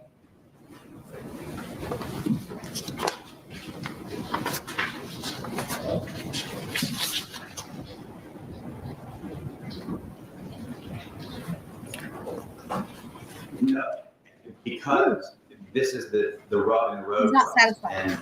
And Ms. Chipperfield's questions did not give me any indication as to why a Nelson inquiry was not done. So if it's our position, Right? and this may be something that I'm asking the court, awkwardly enough, admittedly. And the thing is, I don't know if you can use this to listen, but earlier she was like, what's so crazy about this case? Like, what I would say is, like, for those of you guys who, I follow a lot of different cases, as y'all know. I know you guys do too. And there's a lot of different reasons to follow different cases. But some of the cases that I know motivate people to follow, there's many, right? But like recently, it seems like, but where people feel like there's being injustice that's being done, right, on behalf of like law enforcement, whether it's law enforcement or whether it's the prosecution or whatever, where it's like there's fuckery going on, right? It's like, again, I love watching the Adelsons because you get to see it done properly in terms of how that case was built. That's a great, what makes that case so crazy is really, the people, right? As you guys know, right? Dawn and Wendy and everybody else, right? But like, thankfully, it's like, we're not worried about the fuckery with the state or law. Like, they built a solid fucking case, as I've said a million times. And I keep saying that because I feel like that's so rare these days, it seems like, that I just want to credit where credit is due. Shout out to Georgia, shout out to everybody over there who did it right, So, but because that's the case, that allows us to then watch and laugh at things like laundering the money, right? Because it's like, well, they've got the right people. They did this correctly. They didn't violate anybody's rights. Okay. So anyway, but again, all that to say that sometimes it's important to watch these cases because there's things happening that are not right. People's rights are being violated. There's something fishy going on, whatever the case may be. Because whether they have the right person or not, whether we know they have the right person or not, people's rights being violated is not okay. And I'm always going to bring attention to that when it happens, And so in this case, again, like when I first started covering this, it was like, okay, it's kind of a thin case. They don't have a lot, but like what they had at the time appeared solid. Okay, they got a confession and they got the checks, right? But that was like it. So then when you find out that that's all fucking bogus, it's like, okay, you know what I mean? And then you've got this defense attorney for the alleged hitman. And so that's, so the thing that is at this juncture, the crazy as it, to quote the question or to refer back to the question from disease, the crazy as it pertains to this case isn't really the people, like the defendants. It's the fuckery. I should have answered it that way when Needs asked that question. It's the fuckery. This is one you would watch, at least right now, right? This is one you would watch for the fuckery and to see what happens. Is justice going to be like, it was bad enough after what came out in August at the bail hearing. It was bad. Like you saw Flash's question. I put it up on the screen at the time. How is this not dismissed already? How is this not dismissed already? How is this not dismissed already? And just when you thought it couldn't get any worse, it got worse. And then it got worse again. And then it got worse again. And that's why like a lot of my thumbnails, if you guys look, a lot of them are like, this is insane.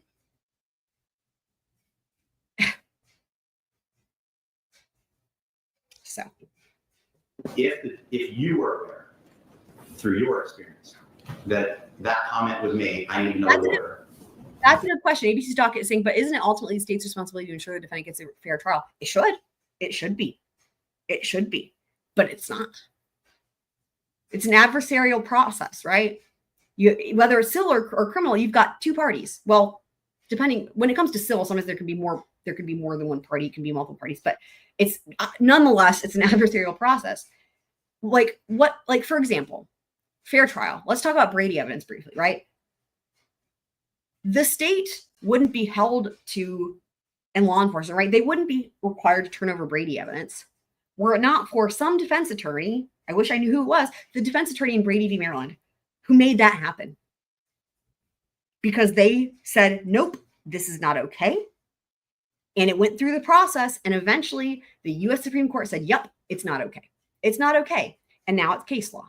And in a lot of places, probably most places, including Florida, it's now been written into the statute as well. It's not just case law. It's also, there's a statute for it, right? That they have to turn over exculpatory evidence. But there you go, right? Like, again, to this question, I agree. This should be the case. Like the fact that the state wouldn't turn over exculpatory evidence, but for the fact that they're required to, and sometimes they still don't. Look at what happened in Baldwin's case. That's just one example. There's plenty. The fact that it's like, you see, guys, like it's so upsetting. I can barely get the words out. Like, they shouldn't be required to. It's sad enough and bad enough that they are required to.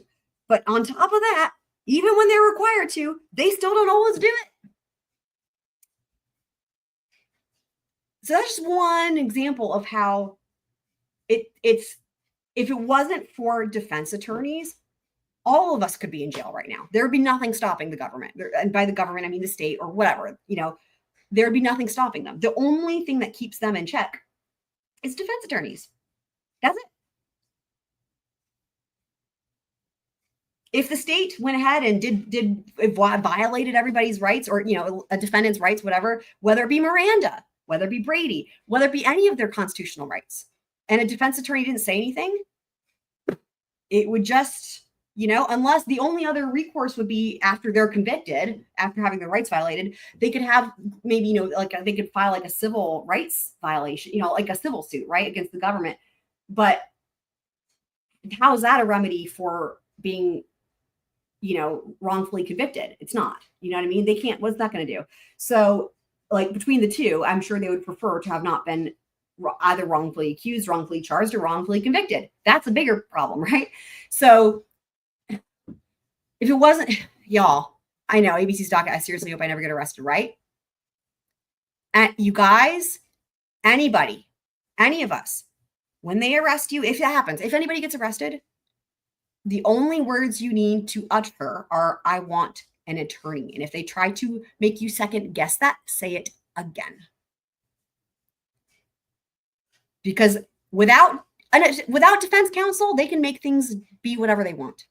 And you know what? Henry Tenon, his confession, by the way, I will say again, they haven't released that part, which is very odd for Florida. Normally they release shit, right? They haven't released that part. The part that they release is after he makes this confession to the state. The only part that's been released is like 5 seconds. And it's after the likely false confession that he says, I want an attorney. It would be different had he said that earlier. Although I say that if he'd been brought Mr. Chesterfield, maybe not. Maybe we'd still be here. That's why I was so upset with DSN's comment here, right? Which again, and it's like that. I know I had this simultaneously. I understand that has to be true, but I can't believe it's true because I don't know. I don't even know how to exist. Like, because if the only thing that is stopping the government from doing whatever they want and to hold them accountable and create things like where now you've got, again, even with the rules, they still break them. Who is the reason why there's the rules in the first place? Defense attorneys. When the rules are broken, even though they're in place, who tries to make that right? Defense attorneys. So the thought when you've got defense attorneys that are just also rolling over, I can't even.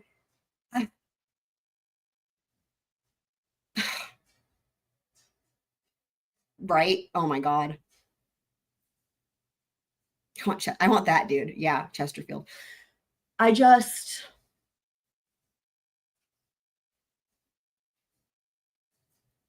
it's the same reason why you always hear the saying, right? Like if one person's rights are violated, everyone's rights are violated. And that's like a saying that people say. But when you actually think about it and you put it into context with what we're talking about right now, you see why it's true. If they can do it to one person, they can do it to anybody. Okay, the thing is this.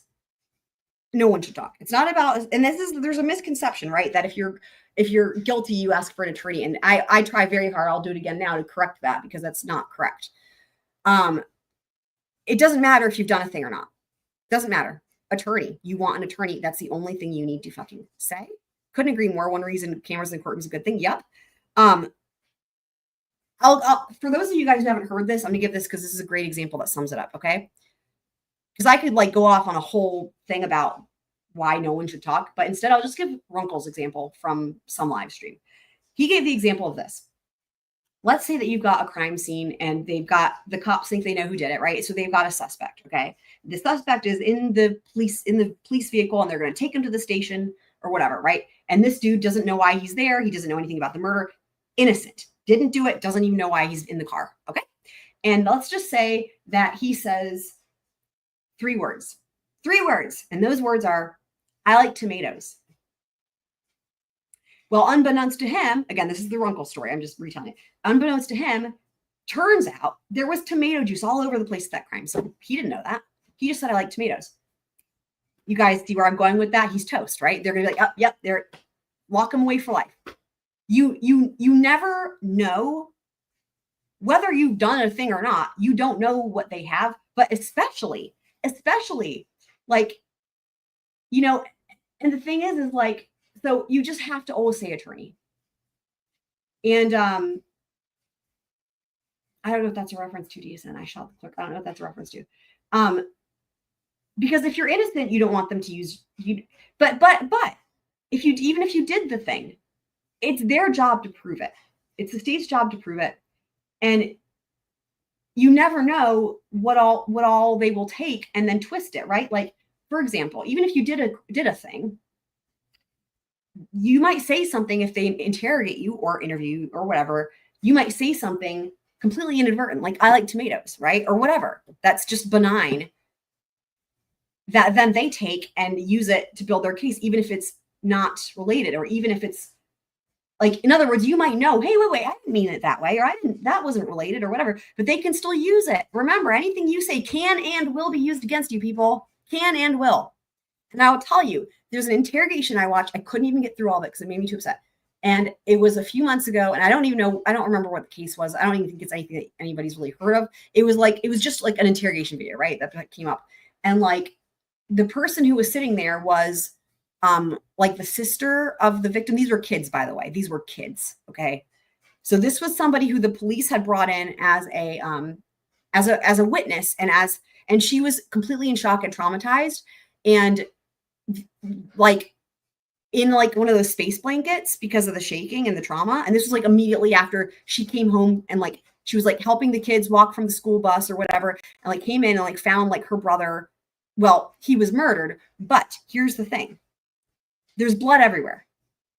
And in her mind processed it as Kool-Aid because she said he was notorious for like spilling his juice everywhere or whatever, Kool-Aid. So when she's sitting there in the room, she's telling them, they're like trying to get her to be like, didn't you understand he was dead? And he was like, and she couldn't even, she was like, just kept bringing up the juice being spilled, the Kool-Aid, right? Okay. But they knew that she witnessed things that could help them solve this case to figure out who did it. And I was watching them. Now, again, this isn't even someone who they think is a suspect. This is someone who they know is not a suspect. And this is somebody who's a victim as well, because their brother was killed and they're completely traumatized, in shock, and not even able to even string a sentence together. They probably don't even know their own name, okay? And I watched them little by little over time in this situation. I watched them put words in her mouth. When they would ask her a question, she's like, I don't know. They would keep at it and keep at it and keep at it. And then the other one would suggest the answer they wanted. Who knows if it was what happened or not? It doesn't even matter. It just shows you, right? And over time, little by little, they would ask it again. And then she would verbatim spit it out exactly as they said it. And that's why I had to turn it off. I was like, I can't watch this anymore. This is exactly what happens. And this is why. Attorney. Disgusting. And she was a minor. A minor, a victim, potentially a witness. The parent, so she was in charge of watching the kids until the parents got home from work. It was one of those things where she was the oldest of the siblings, but she was still a minor. I think she was in high school, but she had like, her siblings were in like middle school or elementary school. The parents were at work. They weren't home yet. And this was like a routine thing. And like, she went to go get the other kids from the bus stop or whatever. I guess because it was like, again, some of the kids were younger, and like I think it was like the brother from this is just my recollection, right? They were like, the brother was in middle school or whatever. He stayed at the house just while she goes and walks to the bus stop, comes back 5 minutes. And in that interim, I don't remember if he was shot or stabbed or what, but brutally murdered as he was sitting there playing a computer game. Okay. She comes back to the house with the other children, and there's blood everywhere. And her brain processes it as Kool-Aid because he used to spill his drink. Yeah, I mean, I don't even think mainstream media. I mean, again, the only thing I knew about this was from seeing this interrogation. I don't know whatever happened. I couldn't even remember. I wouldn't even know what it was called. What I witnessed was so traumatizing for me, right? Like that, again, I couldn't even finish it. And you guys know, I have a really good memory. I have like a photographic memory. I remember everything. Like this just goes to show you how bad it was that I couldn't even go and find that if I tried. I don't know what channel it was on. I don't know the name of anything related to. I couldn't even find it if I tried. Literally, that's how traumatizing watching that was for me. So I don't even know whatever became of it. I just remember those details that I just relayed to you guys from it. Enough to where it would be burned in my memory forever in terms of what I just saw was just incredible in a bad way. So yeah, right. I've never seen Cousin Vinny, so that's why I didn't get that reference. I know it's crazy that I've never seen Cousin Vinny because everybody always talks about it, but so for that particular girl, the minor, right? It's like lucky for her. I don't know why they didn't suspect her. They shouldn't have already had an idea going in. Now, again, it seemed clear like she didn't, she wasn't the suspect. But the point being, they could just as easily have still considered her a suspect, because normally you keep everybody in the circle till you can rule them out, right? We know that's the thing. They hadn't ruled her out because she was like completely not even able to, again, I don't even think she could have said her own name. And but for whatever reason, they went ahead and assumed she's not a suspect. But my point is, if they were doing their job correctly, they should have actually assumed she could be a suspect. So the fact that she didn't have anything to do with the killing or not, whatever, doesn't change the fact that what they were doing, they did, and they can do and will do to anybody. So.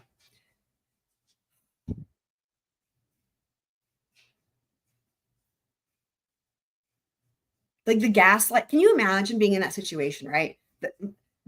Within the span of a couple hours, like you come home, you find your brother brutally murdered, you're in shock, you can't even process it, you think it's, and literally they take you and put you in an interrogation room, and then that happens, and they fuck you like that and gaslight you when, I mean,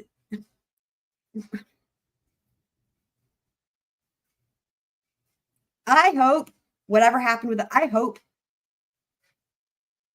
this person got an attorney and sued the fucking pants off of whatever. I don't even know what state it was in. Again, I don't know any of the details. I knew them at the time, but again, it was so hard for me. And my brain, it's just funny, right? Like yeah.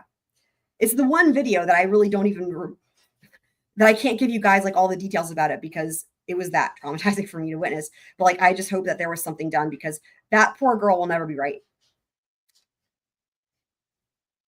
To add that type of gaslighting from law enforcement on top of what she was already handling, that she couldn't even already handle. Like everyone's brain processes stuff differently. But just again, she was in a space blanket. It's like to see somebody in a space blanket. She was in the fetal position in a space blanket.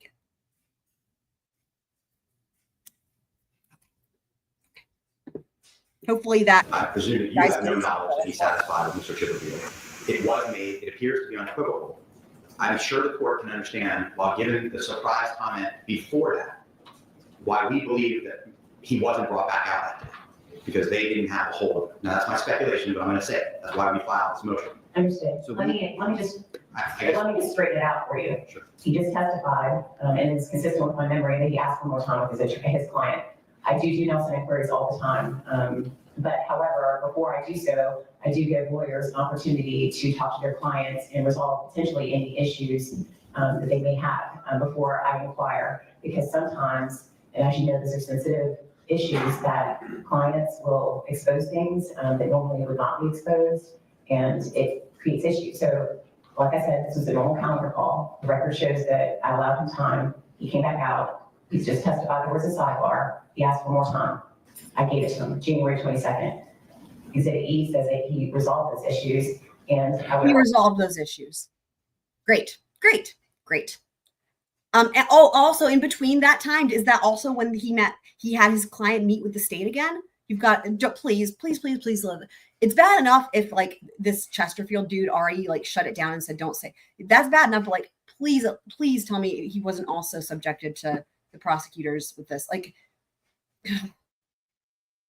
they should have had a later date, but they asked for an even later date. So I had no knowledge about what was going on or how much time he needed. I said January 22nd because I believe that was like the next Monday or Tuesday. It was available, and he asked for additional time, so I was giving it to him. That's it. And it's our position, and part of the reason we're plowing this field is that the very person who you're taking these requests to continue is the very person who Mr. Tenon, the last time we heard from him, no longer wanted representing him. And that's why we believe a Nelson inquiry at a minimum would be necessary for the court to say, I understand you need more time, Mr. Tenon. At a minimum, I told you I'd bring you back out here. Do you need more time? That way the defendant is telling you that. So yeah, that's right. That's a great point. In other words, it should have come from the defendant and not his Mr. Chesterfield. Inquiry lies and why we're asking those questions. Okay. So at this point, as far as 11A is concerned, it was all scheduling. And so at what point in time I would conduct a Nelson inquiry is between this court and Mr. Tenon and Mr. Chipperfield. If they need additional time, I will give it to them. And so I believe that that has been satisfied. I don't believe, and as you started, that Gardner or Fernandez has standing to somehow compel the court to do a Nelson inquiry of Mr. Tenon. And Well, who has Mr. standing? Tenon, you know, if the parties and Mr. Chipperfield would be basically under an obligation if he had any indication to bring it back, saying that there's some type of dissatisfaction. He is a court-appointed attorney. Okay, so she's saying if he comes back again, is that how it works? If Mr. Tenon comes back again and says he wants another attorney, then they'll have a Nelson hearing? So I would do that inquiry when it is appropriate. Okay. And so Hey, at this I hope you're watching, so now you know what you gotta do. point, Well, my listen to ruling stands. I allowed the record to be perfected related to, there was a sidebar conversation. He asked to reschedule it. I've now supplied the defense with a couple days later, that is date. Mr. Chipperfield sent a request for a different scheduling date and the court granted it. Okay? All right. And then so A and B should be satisfied. So let's go on to C and D, 11C and D. What does the state? The only thing I would suggest, and I will just make part of the She's record. asking me, Mr. Judge. Well, Can I? Okay. Pardon? Dude, I hate this Mr. Mizrahi. It's a tough one, right? Because what's her face? I forget her name, right? The lady prosecutor is awful, but he's also awful. They're both awful. Does the state want to respond to this, or do you need additional time? Yeah, we need no additional time to respond, Your Honor, other than I guess to require if the defense wants the actual email to our investigators bringing Mr. Tenon over to our office. Mr. Chipperfield has already indicated there was a meeting in our office. There was a meeting in our office. We have nothing else to disclose as to those paragraphs, other than there was probably email ordering him from the jail over to our office on the, I think it's the 14th, the next day. And so he would, obviously it's proper for lawyers to talk to witnesses. That's an entirely proper thing, and normally not something that's discoverable, although based on everything, the state has no objection to discovering the fact that we did talk to Mr. Tenon and Mr. Chipperfield already testified to it. That's not an issue. Okay. There's nothing else that the state is discovering at this time. All right. So on C, Mr. Dreisker, based on the state's position, would you like to be heard further? in addition to our motion requesting specific discovery, I'll just make part of the record a letter that was written on February 5th, the day that we received the transcript to the state requesting these specific things, because we do believe that there certainly likely was or certainly could have been Brady information by the defendant at that meeting. They're saying there isn't. We'll get to the bottom of it. No. We're on C. Right. Okay. We'll need So C, I'm going to read it. It says, any and all actions taken by the state attorney's office to inquire as to what testimony Mr. Tenant has that is false testimony. Additionally, we seek all notes, logs, and records of any meetings between the state attorney's office, any law enforcement agent / agency regarding information directly or indirectly provided as to the statements made by Mr. Tenant in court on January 13, 2025. Their response that I hear Mr. Mizrahi saying is that he's going to provide. So let's stick with C. So you asked for, you're on D. And so. Sorry, so the last part of C. Is that okay? Well, this, Or are you seeking more? well, this request includes any and all information regarding the context of the false testimony, including Mr. Tenant's current state of mind and participation as a state witness. They haven't answered. Is that not? No, that's, Oh, I'm on C. Is it C?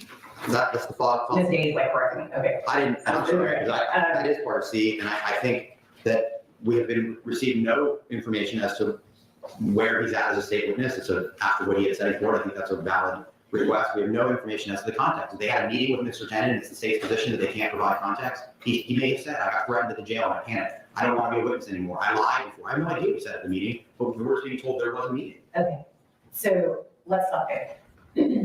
Yeah. The state, so in your response, you said that you want to provide the emails. I assume there's an email. I haven't Okay. looked through it. I assume that's the way we All got right. it over to our office. And then He's on. 3.220, under prosecutor obligation, I believe is, I don't have my procedure book with me up here, but I believe it's either D, subparagraph B, where you have to disclose any statements of a co-defendant. Correct. And that's why we disclose the transcript. Okay, well, he's asking for the, C has to do with the meeting. Right. Okay, We don't have these statements from Mr. Tenant, not me. Oh, boy. okay, We need to disclose it. okay. We understand. Will the state document that? Confused? Yeah, sure. So maybe, obviously, this is all in short notice. We'll find the email. We'll respond. The court's granting this. We'll respond. Well, you said you didn't have an objection. Right. Well, I mean, it was, yes. I mean, we can, it's atypical for the state to provide. This is what he does.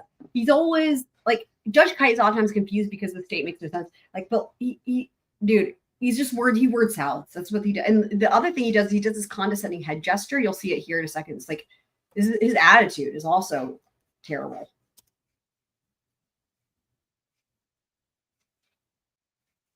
And he's like always big mad, like always. Spinny wheel. Okay, We understand. will the state document that? Yeah, sure. So maybe, obviously, this is all in short notice. We'll find the email. We'll respond. The court's granting this. We'll respond. Well, you said you didn't have an objection. Right. Well, I mean, it was, yes. I mean, we can, it's atypical for the state to provide responses to things that say we don't have them. Certainly, we can do that. That's not fun. I think it's important, where the defense is specifically requesting certain things that the state files some type of response if it does or it does not exist, outside of like they're, I guess, trying to pinpoint, whatever that is. And I'm assuming, y'all need a minute. No, For sure, I don't mind. yeah, just a second. Sure.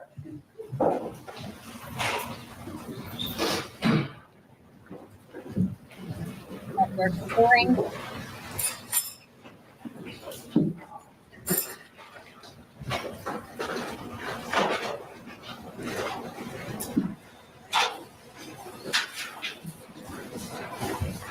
Yes, ma'am. I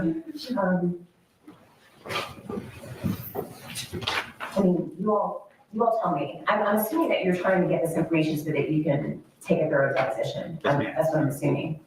And potentially have. I'm looking forward to that. They're going to take his deposition, Henry Tenon. You know what's good? You know what, guys?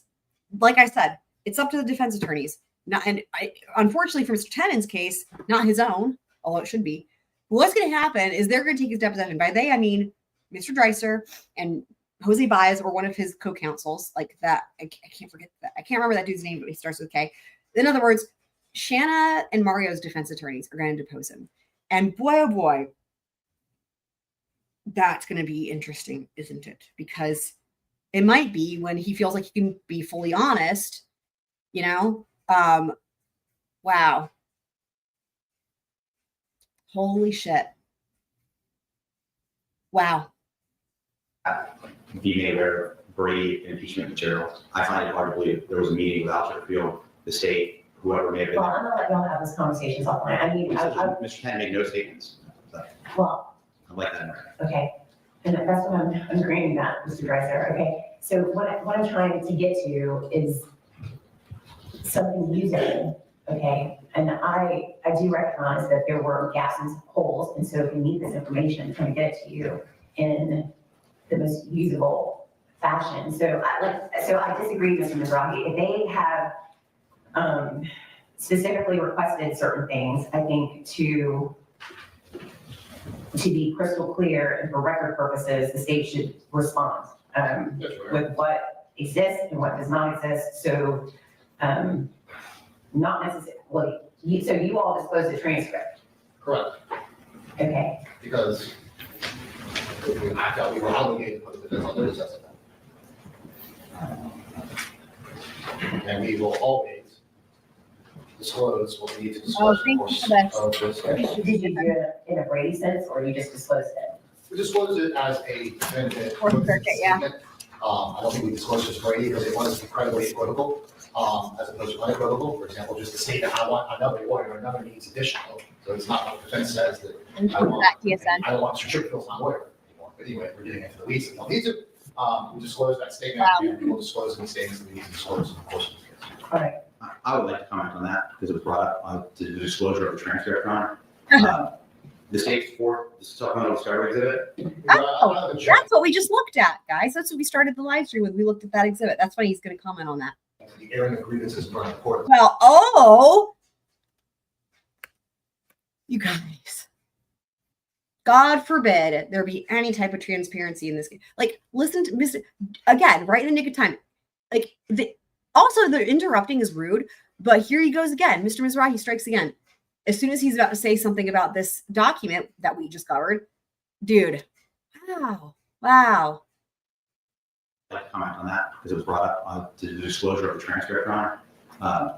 The state's fourth supplemental discovery exhibit. I'm not objecting to the airing of grievances in front of the court unless they specifically Mr. Mizrahi said. are about this motion. Okay, this is not the point of this. Sorry. Mr. Mizrahi just said they did what they did under the current obligation. The court then inquires how that was done under Brady, and I want to answer that. I think that's perfectly in line and in step with what the court's inquiry was and what Mr. Mizrahi just mentioned to the court. Okay. Go ahead. State fourth supplemental discovery exhibit falls under D, and I have a copy for the court. It should be noted, though, that under C, it's all these statements in quotes from Shanna Gardner. Right. Under D, it's listed as statements contained on a transcript from a court proceeding January 13, 2025. Oh. Mr. Tenon's name isn't even used. They made no suggestion as to what was in that transcript. And then when it was sent over on the same day, they sent over, and this is a screenshot of what the file. Interesting. This is a screenshot of the discovery dump.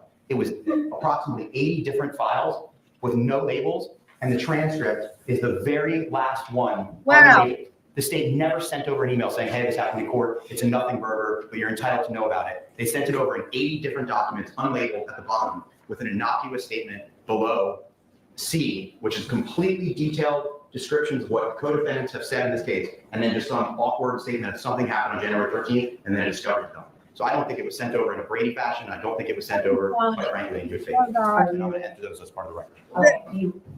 These defense attorneys for Shanna and Mark must be so tired. They must be exhausted. This entire case, before anything else happened, the first thing that happened was the state accessed attorney-client privilege. It started with that. That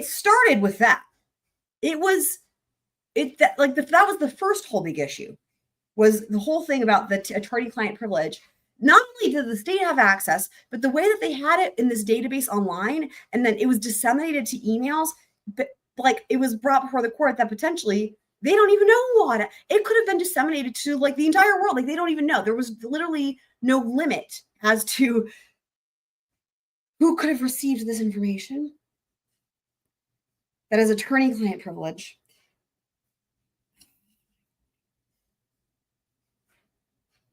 I was just going to say, that was the first. They've got to be so tired. They're not even preparing for trial. Literally, all they're doing is being like,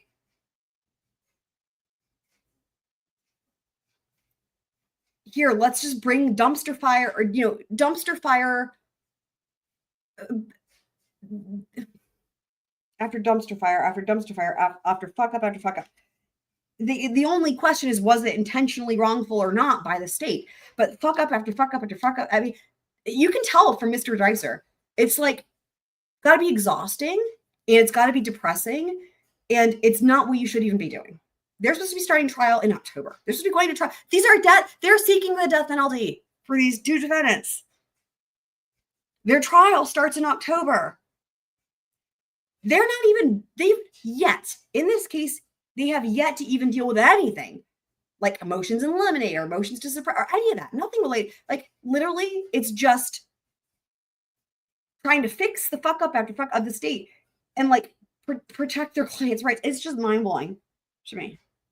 I'm tired for them. There's no motion about any of this, or just airing grievances. That's fine.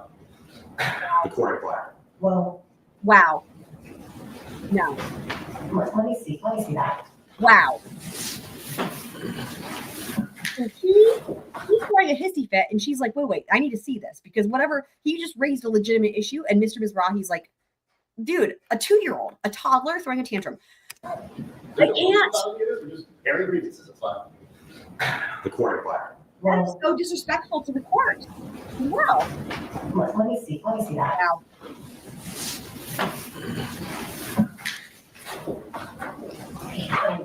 Mr. Hackett, there's just some additional copies.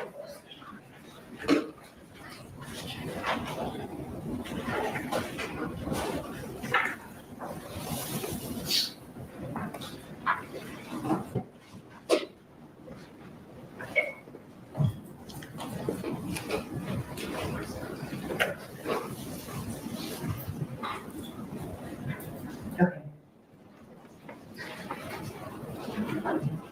Are you asking for it to be Admitted. these? Yes, sir. Okay. For, like, what are you requesting? I believe because it got mentioned, it's part of the record of today's hearing, that's all. Okay, well, what I'm asking, what is the defense requesting as it relates? So this is a case 4 supplement. D, okay, I did think it was paragraph D. So D does deal with co-defendant statements, and I agree it should be written out for record purposes. Are you moving for that? No, I'm well aware of what it is because I found it in the discovery. Okay. No, but what I'm asking is, do you want it spelled out? I think at this point it's unnecessary. I would have liked it spelled out in the future. I'd like it spelled out. I'd like to be on notice that it should be a clear discovery. Right. I see what you're saying. Yeah. Okay, I agree. He's saying, here's what he's saying. He's saying, I want you to please tell the state to not be royal fucking dicks that just fuck everything up in every possible way, whether it be attorney-client privilege, whether it be dissemination of attorney-client privilege, whether it be Brady evidence, like you're already going to violate, you're already violating everybody's fucking rights. Like, please, at least, can you like do this correctly as it pertains to the discovery? Like, is that too much to ask? And he's like, can you please let he's been way more polite than dude. I don't understand. So attaching transcript is not sufficient? I guess the issue is that it is under, it is under D, that does identify, but it could be considered, what is contained within the transcript, which is on defendant's exhibit A, could be considered potentially impeaching information. And so if the state would comply with the rules. Comply with the rules. She seems like she's afraid to even really be direct with him and say it. They are not complying with the rules. They've never complied with the rules. They literally break every rule. This prosecution team does it in Duval County. And she seems almost tentative to even be like, can you please comply with the rules? I mean, there's already a whole bunch of motions for sanctions on the table from a while ago. They've got to be so sick of filing for that shit, though. I mean, there's also been already many motions to dismiss the case due to outrageous government misconduct, prosecutorial misconduct. I think some of those are still on the table as well. Where do we draw the line here? You know? Where do we draw the line? This is insane.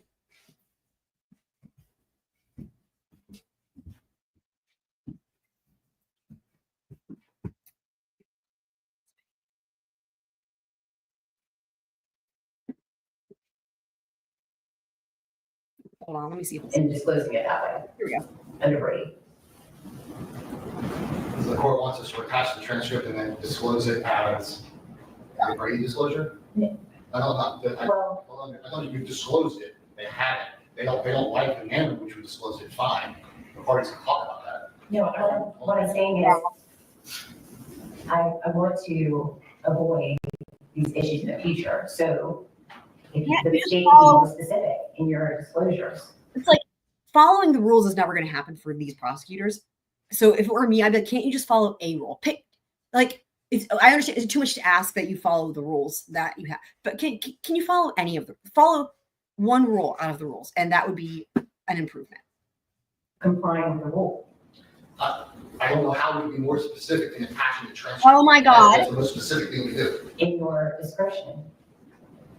Right, it says see attached transcript of our co-defendant statement. I mean, It does not say that. well, it says in paragraph D, which is co-defendant statements, it says see It attached does not say that, the judge says, and he's trying to correct her when he's wrong. transcript. I'm sorry, this is, Wow. I don't know what we're arguing about right now. Wow. And I'm happy. Okay, Wow. so, Wow. look, okay. Wow. Mr. Advisor, correct me if I'm wrong, okay? What the issue is that, let's say, for example, this was the state's 4th supplemental disclosure, all right? It only had paragraph D, and it did not contain anything else. What the issue is that, I'll be right above this, what they're saying is, and I want correction, if you're not saying this, I'm saying, what I understand this to be is that this was a robust disclosure. While it does not look like that on paper, okay, it is in substance. So there are numerous files, I don't know how many, and while it says statements contained on transcript proceeding January 13, 2025, and then there is a disclosure in great substance, that disclosure does not reference the file name. It doesn't draw their attention to it. So while they may go through all these, it doesn't draw specific mention of where the transcript is. It doesn't have any reference as to what the file name is. And y'all always come to court and you tell this court how much evidence there is. And then while this does not look like much, it is a lot. And so what I'm asking, so that we can avoid these issues in the future, is that the state, if you want to, I don't really want to get in the weeds of this, okay? But if there is something such as this, and the state is disclosing a substantial amount of information that, and you say see attached transcript, which this does not say, include the file name so that they know if they want to look at what's on D. This is for her. She's, because again, she's been very mild mannered. Like I said, she's being really polite. This for her is a tongue lashing. This to me is not nearly the tongue lashing that this prosecutor deserves. But I just wanted to point out, having watched all, gone from beginning, we've gone through everything. I've seen her at every hearing. This for her is like a huge tongue lashing. So I just wanted to make sure for it so it's clear. And it's way nicer than what they deserve. State is disclosing a substantial amount of information that, and you say see attached transcript, which this does not say, include the file name so that they know if they want to look at what's on D, that they can look at D. And then if you have more issues with like Brady disclosures or anything else like that, you can bring it to my attention. But because of the nature of this case, which we have been dealing with this for some time, okay, and the amount of information and evidence, I've asked of the state, let's facilitate these things, okay? Put the file name next to it. And I will give you an example. On the same disclosure that the defense has given the court, right, it's written out what the statements of Ms. Gardner are. There's a reason for that, because we're doing exactly what the defense asked us to ask. I don't want to get to the weeds of this, because they specifically asked us to do that with regard to those disclosures. So it's not, they did that because it's favorable to their case and they're getting out. Okay. Yeah. Well, but what I'm saying is, what you're saying, you asked me what you're saying is exactly what I'm saying. The way it's done above should be the way it's done below. Or a reference to a file name, okay? So I said that again. Or a reference to the, like, it's, to me, It could be more specific, I understand that. yes, and I ask that you do that. So, Yes, sir. so that we're not digging, so that we're not in these situations I understand. unnecessarily, okay? And where both sides are at each other, okay? Because I don't think that this is necessary, okay? And I want you all, which I've always been saying, I want you all to give them the information. I want you all to be able to process the information so we can move the case forward. And if there are defects, if there are issues with discovery, I'm happy to assist and intervene, okay? But what my understanding is that you all need this information for a deposition, right? Okay. And so you don't believe that you're not asking for them to amend it, are you? Because you have it. Yes, no, we can move on from that issue. All right. I think we're at D now, and I am seeking all of the things in D, and I would ask the state to respond to it. Are you satisfied with C? Yes. Okay, if you're not, I mean, I'm not satisfied with what I have now. I'm satisfied with your ruling today that they need to respond in writing.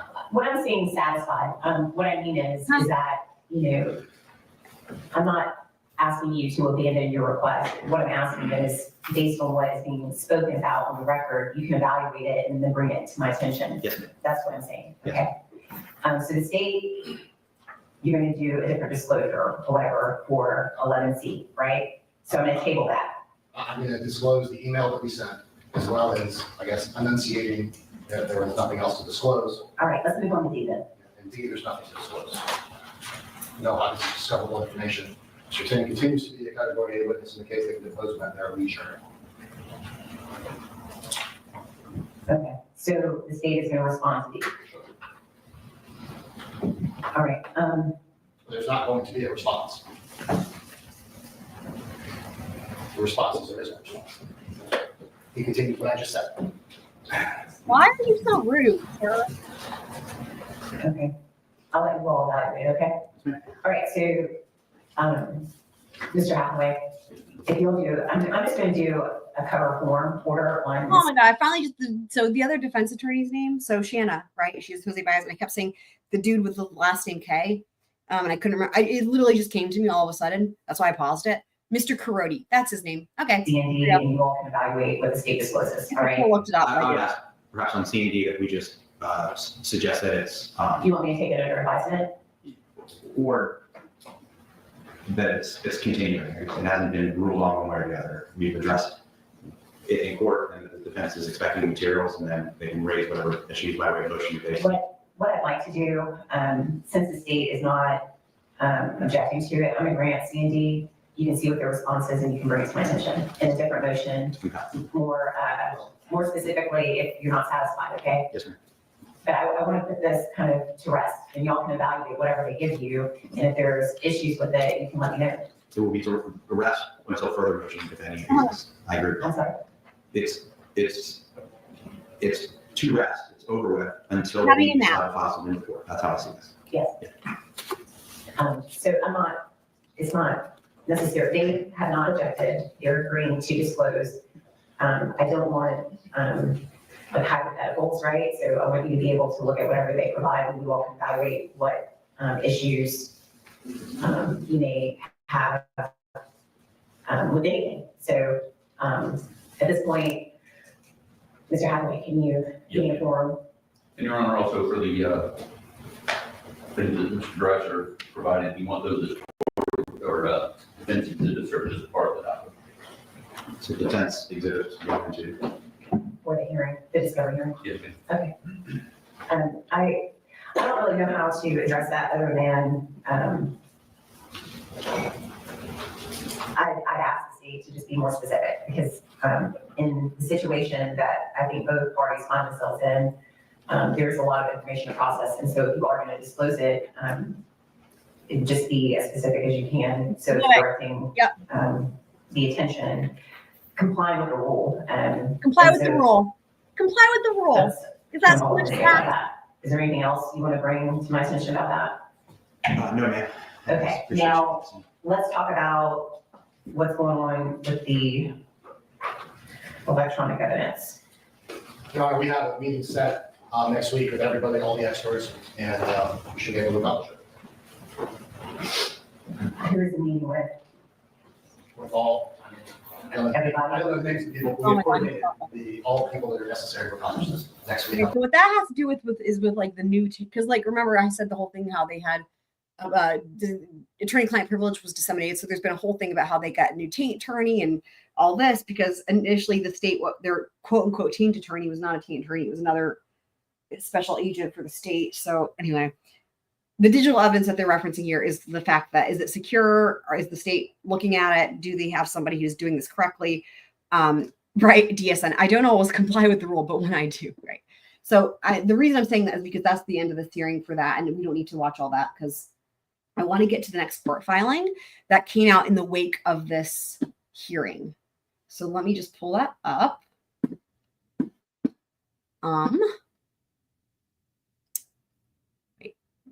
Go to my folder here. So this is from February 10th. And remember, there was another hearing on February 11th.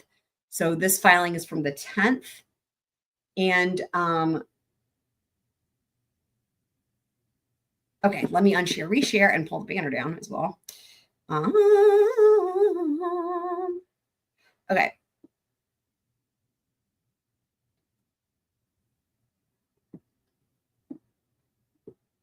So again, it's from February 10th. So motion to compel. So defense motion. Motion to compel disclosure of co-defendants' jail calls.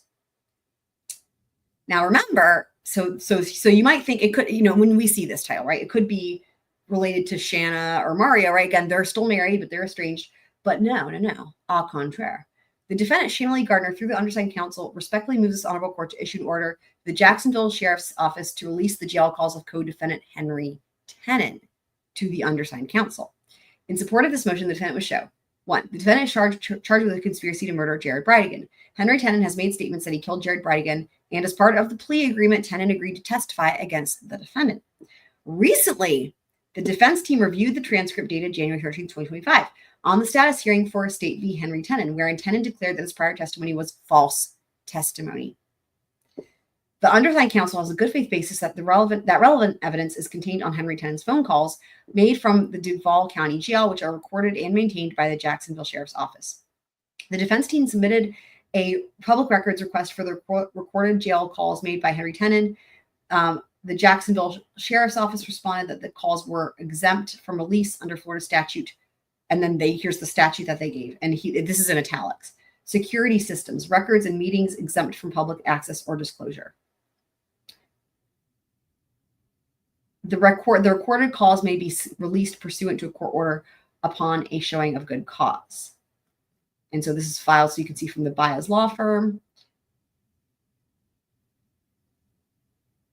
I mean, I see why they put this in italics because I don't know that jail calls, not to mention in Florida, jail calls always come out. Like this is crazy. They don't want to, like, hold on, let me just back up and wrap my head around this because this is just hard to even. This is Florida. I remember earlier ago, I'm just so, my brain. Earlier when I said it's already crazy to me how Henry Tenon's entire interrogation isn't already public because that's odd for Florida. Odd. Only the last part where he asked for an attorney. His confession, quote unquote, not on there. Already odd. But just one thing, okay, fine, as it pertains to Henry Tenon. But now we have a second thing as it pertains to, guess who? Henry Tenon. They don't want to release his jail phone calls. And the statute that they're citing has nothing to do with the jail phone calls. Everybody knows those are, y'all.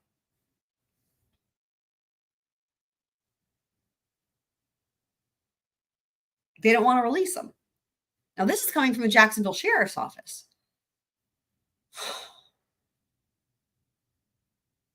This makes me feel sick to my stomach. Yep. Some fuckery. So what happens is after this filing, remember, this is the 10th. Remember how I said that these two recent hearings were not planned?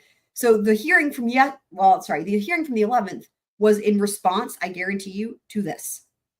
Because it's a motion to compel. So I guarantee you, I haven't watched it yet. I guarantee you that hearing from the 11th is a hearing on this motion to compel, where they're going to argue over these jail calls not being released to the defense team. They're not even asking for them to be made public. They're asking for them to be released to the defense team alone, which already, again, like I said, it's crazy. They're not already public. And the other thing, right? When I said this is in italics, it says public disclosure. Security systems, first of all, jail calls don't count. But public disclosure, public access or disclosure, defense team.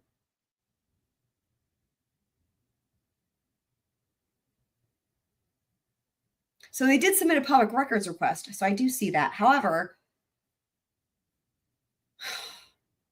it's problematic no matter how you look at it, right? Sunshine State. I mean, how many times do I compliment Florida and say credit where credit is due when I say at least Florida has the Sunshine State and the reciprocal discovery and everything's public? This is odd, right? They are not, there's no sunshine here. There's only clouds. I don't like it. It's odd. It's just.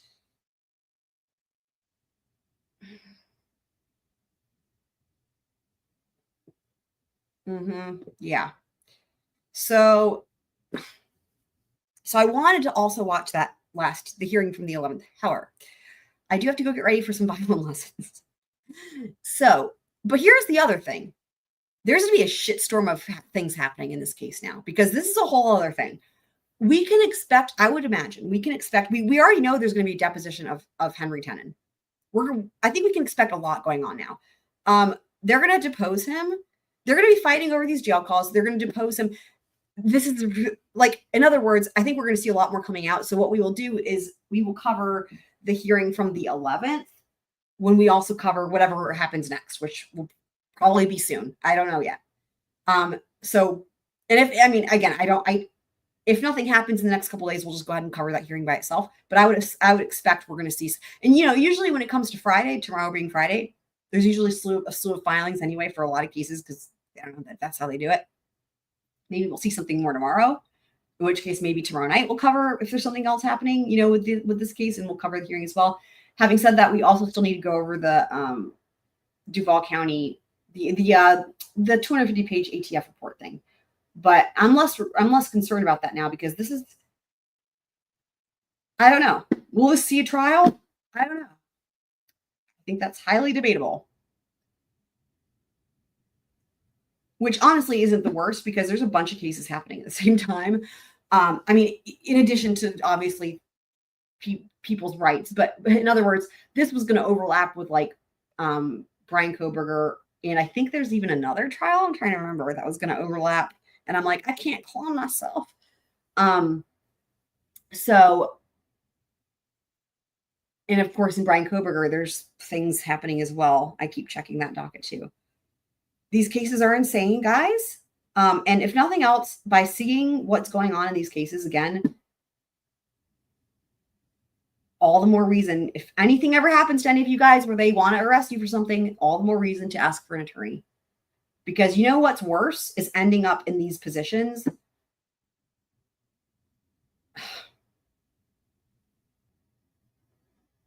Another good point, I'll just say real quick too, that I didn't even think of until the other day. But it came up in a case. What case was it?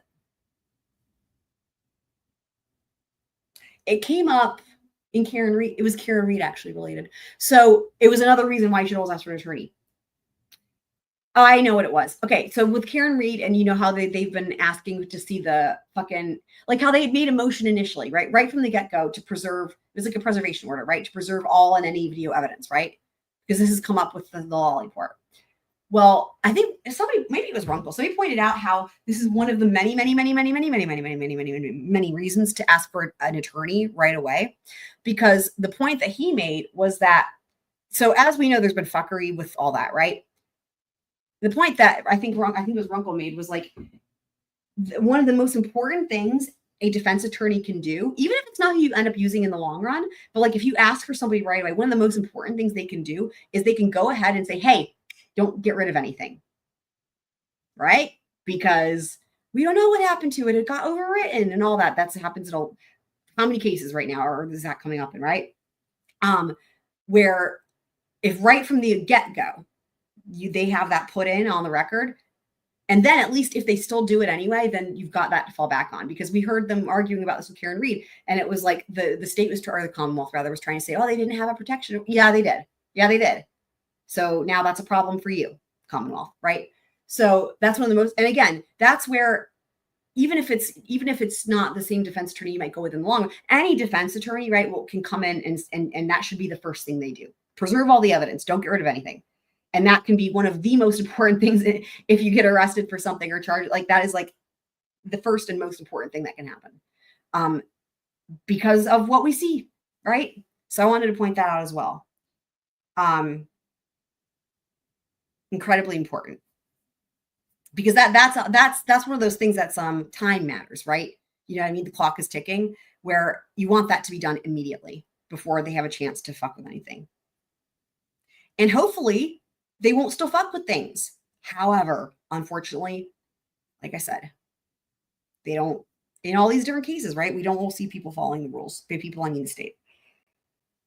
But I do have to run so I can get ready for my lessons, but I will be back. We'll be back for more later tonight for Donna Adelson and to go over the latest with her, the latest court filings, and her whole situation in jail. And also to watch the hearing from, what was it, yesterday? Hi, Heather. I think it was yesterday or whatever, recent hearing that she had. So we're going to go over the Donna stuff as well after I finish my lessons here. So if anything else posts on the Idaho docket where we can actually access it, then I will move the Donna thing and we will cover that instead. That's an if. So we're waiting for stuff to come out on the docket where we can actually access it. So, but anywho, and for anyone who didn't see it, if you come later, you'll get to see my new little intro video thing that I have too. But anyway, love you guys. I'll be back again here in like 3 hours or so for more, and I will see you guys next time.